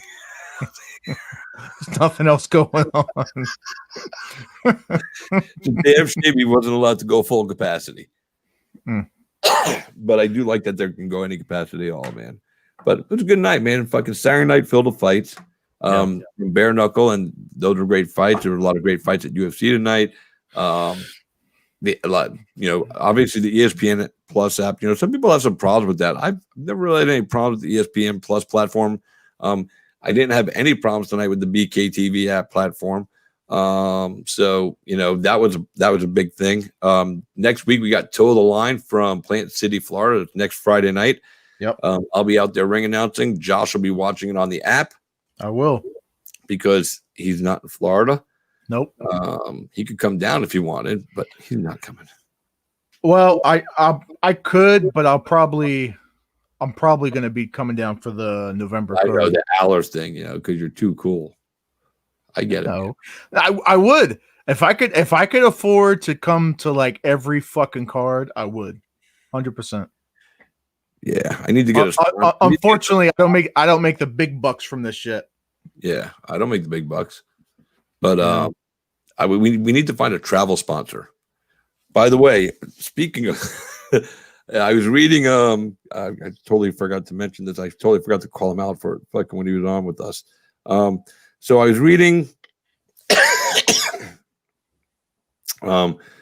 Cliff Wright's thing on Facebook on Messenger here. Okay. Professional fighter at Bare Knuckle Fighting Championship, lodging support agent at Expedia. That means he's got a connection in the travel industry. We got to see if we can get him hook us up where we can get sponsored to go on trips, maybe, a little tit for tat kind of thing. You know what I'm saying? And so I noticed that. I was like, oh, damn, man, maybe you could fucking, he studied network administration at Purdue University. And, of course, he fought at Bellator. I mean, so he's got an extensive resume here, dude. But the travel thing excites me the most because, we're networking. Cliff, we're networking. We need some travel tips here. How do we do this? How do we? You got an Expedia code that'll get us some fucking, prices on the low. Yeah. My arms are too tired to go all the way up today. So, but the best part of the whole fight night was I got to talk to my buddy Josh. We haven't chatted in a while on a show, in quite some time. So this was fun.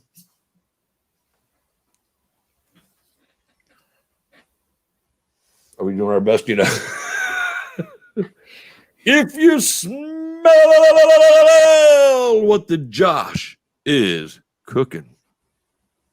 The Josh, the Rock, I thought you would like that. I expected a little more, love for that, but whatever. But seriously, guys, this is Joshua First from Combat Insiders.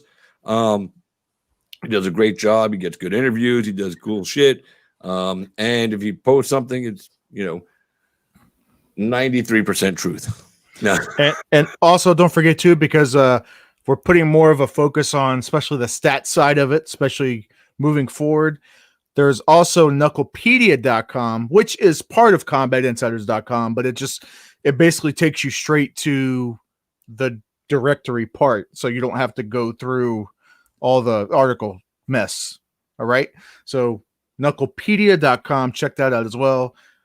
I just dropped a whole bunch of money to overhaul this thing to to make it like that much better. So there's a lot of When you say a whole bunch of money, like what kind of money are we talking? 5 figures, 4 figures? no. I mean hundreds, not Okay, like 'cause thousands. the way you said, I was like, man, is this guy dropping like 10 G's? I mean, it's a lot to drop on it when you ain't living, you ain't making money. You don't really gotta tell me, yet. bro. Dropping $5 is fucking, Dropping 5 cents. Fuck. But no, some big stuff coming. So a lot of cool stuff coming for Knucklepedia. But That's awesome. Yeah. So, but yeah, so you guys can catch him. He's got a team of people that keep the stats up at Knucklepedia. So you guys keep up with all the bare knuckle stuff. Again, Combat Insiders does great work. If they didn't, I wouldn't associate with them. Because I don't want to associate with bullshit. So we got Rick Van Flair over there, Rob Van Rick Flair. Damn, I don't even know anymore. So it's Twitter Combat Insiders, Instagram Combat Insiders, Facebook Combat Insiders. His name right there, Joshua Furs on Facebook. So he's got all that stuff. He likes to stay in that wrestling mode and just keep doing those things and thinks I'm going to crack. I'll just keep talking and just watch him do it because fucking all it does is make me fucking smile on the inside. that's all I want, Chris. That's all I want. I really wish I wish Delvin would have stopped by, but we got a treat. Cliff Wright jumped in with us, man, and that was awesome. What a cool dude, man. Fucking A. And now we're gonna fucking extort him for travel fucking tips and free stuff. We got him. We got him by the cojones. Yep. By the short and curlies. We don't really because we don't have any dirt on him, but we'll make some shit up and we'll tell him, hey, dude, we found this out. We'll make it work. Listen, brother, thanks for taking the time, man. This was fun. Maybe we'll get to do this live in Miami, after the show, if I can, or South Florida somewhere. We don't know if it's Miami yet or Fort Lauderdale or Boca or West Palm. I heard possibly Daytona again is what I heard. Yeah, that's what I heard as well. But they say South Florida, which is much, South Florida is considered further south than that. So I don't know. I mean, Daytona's fine, but South Florida. Actually, I heard somebody was saying maybe not for that one, maybe another one, talking about Pensacola for a bare knuckle event too. Originally, I believe this event was supposed to be Pensacola. This was also this one coming up. This was also supposed to be the debut of Paige, which we haven't heard any word on. So I don't know if they're going to debut her in November, if they're going to wait. No, Dave talked about it on she's fighting on the December card. She's not fighting on the November card. I didn't hear the interview, so I don't know. So yeah, thank you for dropping knowledge because last I heard she was going to debut on Palomino and Allard's card. She was going to main event. She was going to main event. I know because I wrote about it because Dave dropped that on my show. So I was like, oh wait a minute, did he just drop a tidbit? Let me write this down. Yeah. So once in a while, you get a bone thrown at you and you don't realize it. Fucking, you got to catch it before somebody else did. Little bone. Yeah, you know all about a little bone, I bet. Oh, son of a bitch. Well, listen, Mr. Joshua Furs, man, I appreciate you coming on and spending time with us tonight. Always fun to chat with you. Thank you for having me, my friend. Anytime, dude. Fucking, we cool like that, dude. Not too many. There's not a lot of other media people. I had James Lynch on because I love James Lynch. Like, I'm a fan. He's cool. He's really cool. I had him on the show. I think I'm going to ask him to start writing for me. How much do I got to pay that guy to write an article every week? Is it a lot of money? Do you know? I mean, James probably. Well, he doesn't really write. I mean, he will write, but he mainly does video stuff. I mean, I know he writes, but could he even said on my show? He goes, I still write articles and do all that stuff. So I wonder what he would charge me as a freelancer. Well, you got to think though. He's probably like, in terms of freelance people, he's probably like up there. He's probably he's the best. He's the best. Everybody knows who he is. Yeah, absolutely. I mean, he gets everybody to talk to him, man. I wish I had his fucking drawing power to my show. Now, with that said, the business side of that, having James Lynch, it would immediately page, once a week. It would immediately put credibility, Oh no, it's worth the investment, unless it's like $1,000 an article. Then I'll just have to write my article and have a pen name and call myself, you know. He does a lot of shit, man. Like he But I'll does say, listen, so fucking much. I'll just make my pen name James Lynch, but I'll spell Linch. And I'll just, so, you know, and then I'll just, you know, new article by James Lynch, and people just get caught. They'll see and they won't even realize it's not me. James Lynch? Yeah. James Lynch writes for you? Yeah. Hey, I'll get the unique click at least once. Yeah. James Lynch writes for me. Of course it does. Mind you, like you're never actually saying it's that James Lynch. You're just saying, yeah, it's James Lynch. Of course. Yeah, I have a guy named James Lynch writes for us, man. What do you want me to tell you? Yeah, James Lynch writes. James Lynch writes for you? Yeah, of course he does. Yeah. Worth every penny. Worth every penny I pay that guy, man. He's worth his weight in gold, I tell you. You know, it's so funny that you can do stuff like that to people, and they get fooled for a little while. You know, fucking, you know, I could even spell it the same way if I wanted, and it's still not saying that it's that James Lynch. Anybody could. You know, I would never do that. I mean, all joking. You know, this is all joking. I have too much fun. Right. Yeah, I get it. For him, for the media, and for what we do, because a lot of people don't respect getting it right and doing it right and being truthful and, you know, have any integrity. And I have some, not much, but when it comes to this, I probably have more integrity coming to this, doing interviews and talking with fighters and the stuff I write, than any other part of my life, except for maybe my marriage. Which is a good thing. Yeah, sometimes. She's in the other room watching. She's gonna go, man. Oh God. Nah, she's cool. I mean, fucking, my wife's the best, man. We have the greatest relationship ever. People should want to be like us. I hate to brag, but it's true because life is just fun. We don't fight. We don't argue. Yeah, life's good. Knock on wood, twice. But anyway, who's your football? You watch football?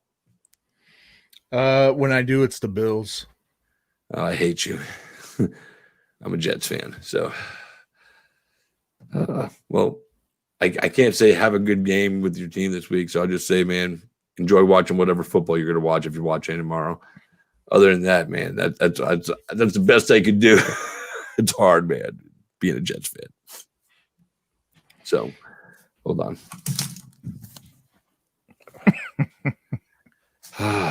Anyway, you got anything special coming up on your show? Any?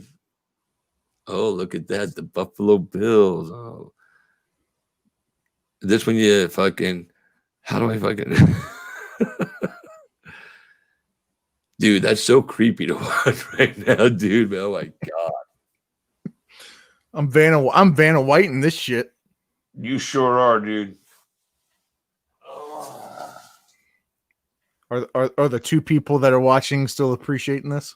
I hope so, man. I hope so. I don't think anybody's watching except you and me. But, you know, the two viewers are probably K-Star Christopher James, my page, and my fucking other Facebook page because they got it on my phone. So it might be my wife. I don't even know. But I don't even care. You know, people do go back and watch these. You know, it's funny. I found out that people actually go back and sometimes watch these things, you know, and fucking listen to them. So, you know, whatever.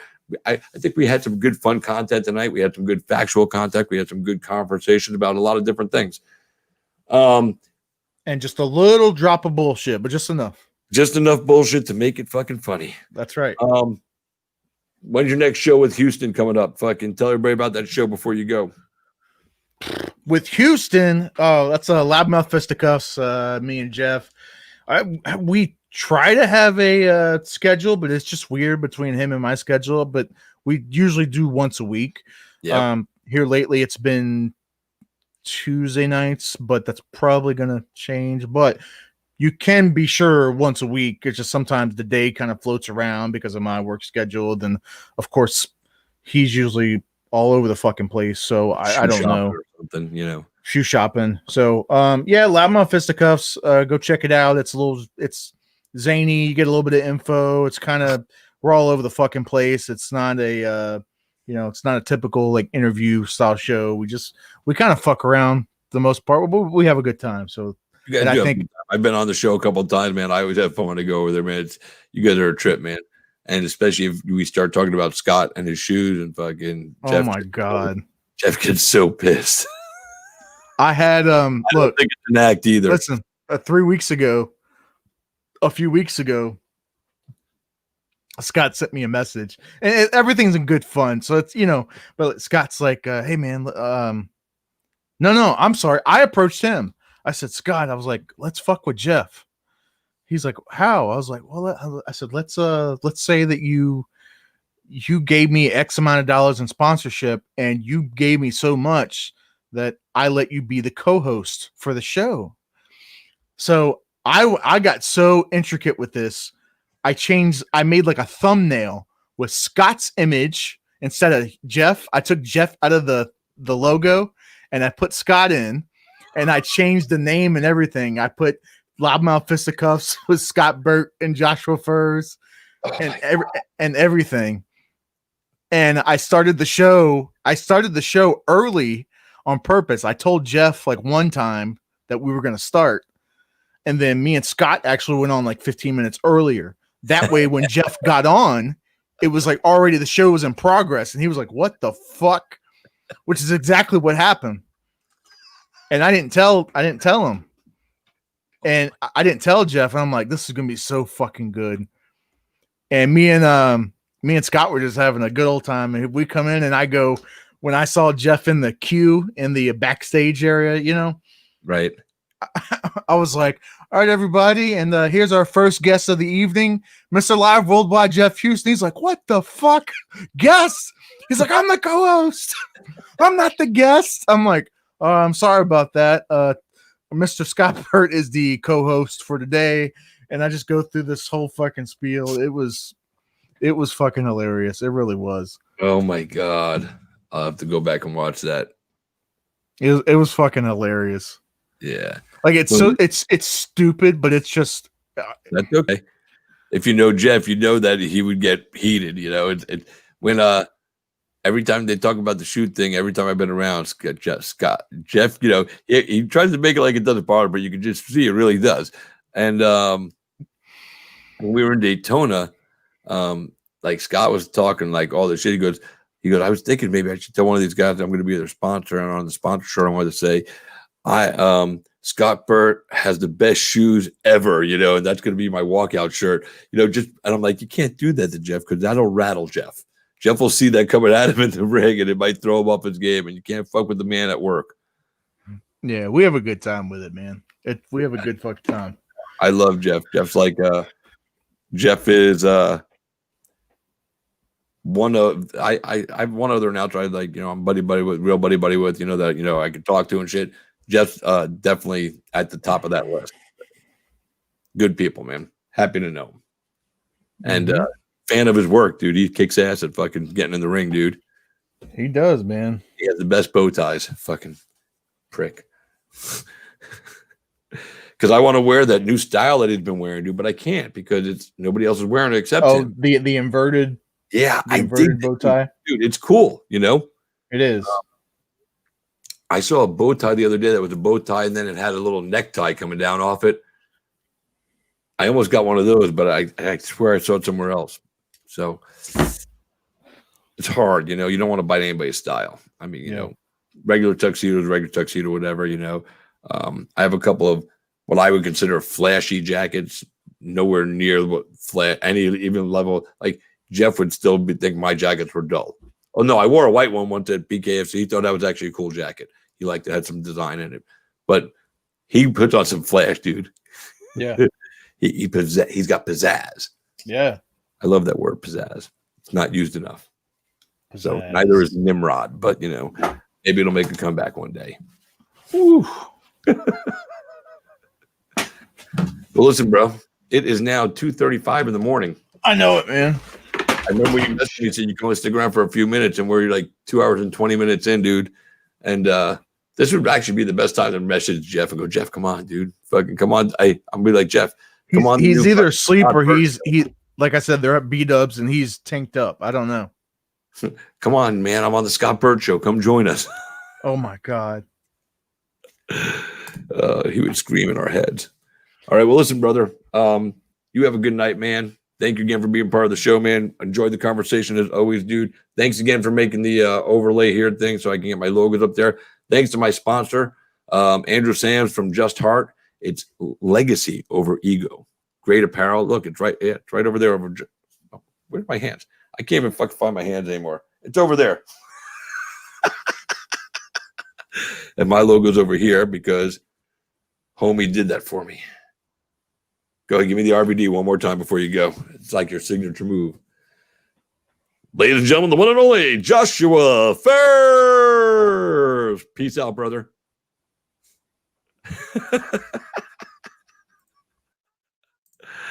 Oh, man, what a good time, man, that was, man. Thanks for tuning in, for you guys that stayed, for you guys that'll watch us in a day or two and make it all the way through this fucking silly show. I respect that. Thanks for being a part of my life today and let me be a part of yours. I can never truly put into words what that means. You all have a good night. We'll see you guys in a couple of days. Don't forget, Toe the Line 2 this week. Plant City, Florida, this Friday night coming up. If you can't be there and there are tickets available, get them now. Go to the Toe the Line or go to the BKTV page or Bare Knuckle Fighting Championship page to get those. Get all the information for it. I'll post up ticket information later on tomorrow. But if you can't make it, get the app. www.bktvapp.com / Christopher Roth. I'll send you guys the code out. Use my code if you sign up. I think I make a nickel. Every nickel counts these days. Anyway, thanks for tuning in and being part of it, man. Until next time, I am Christopher James. You all have been Cage Side. Have a great night. We'll talk to you soon.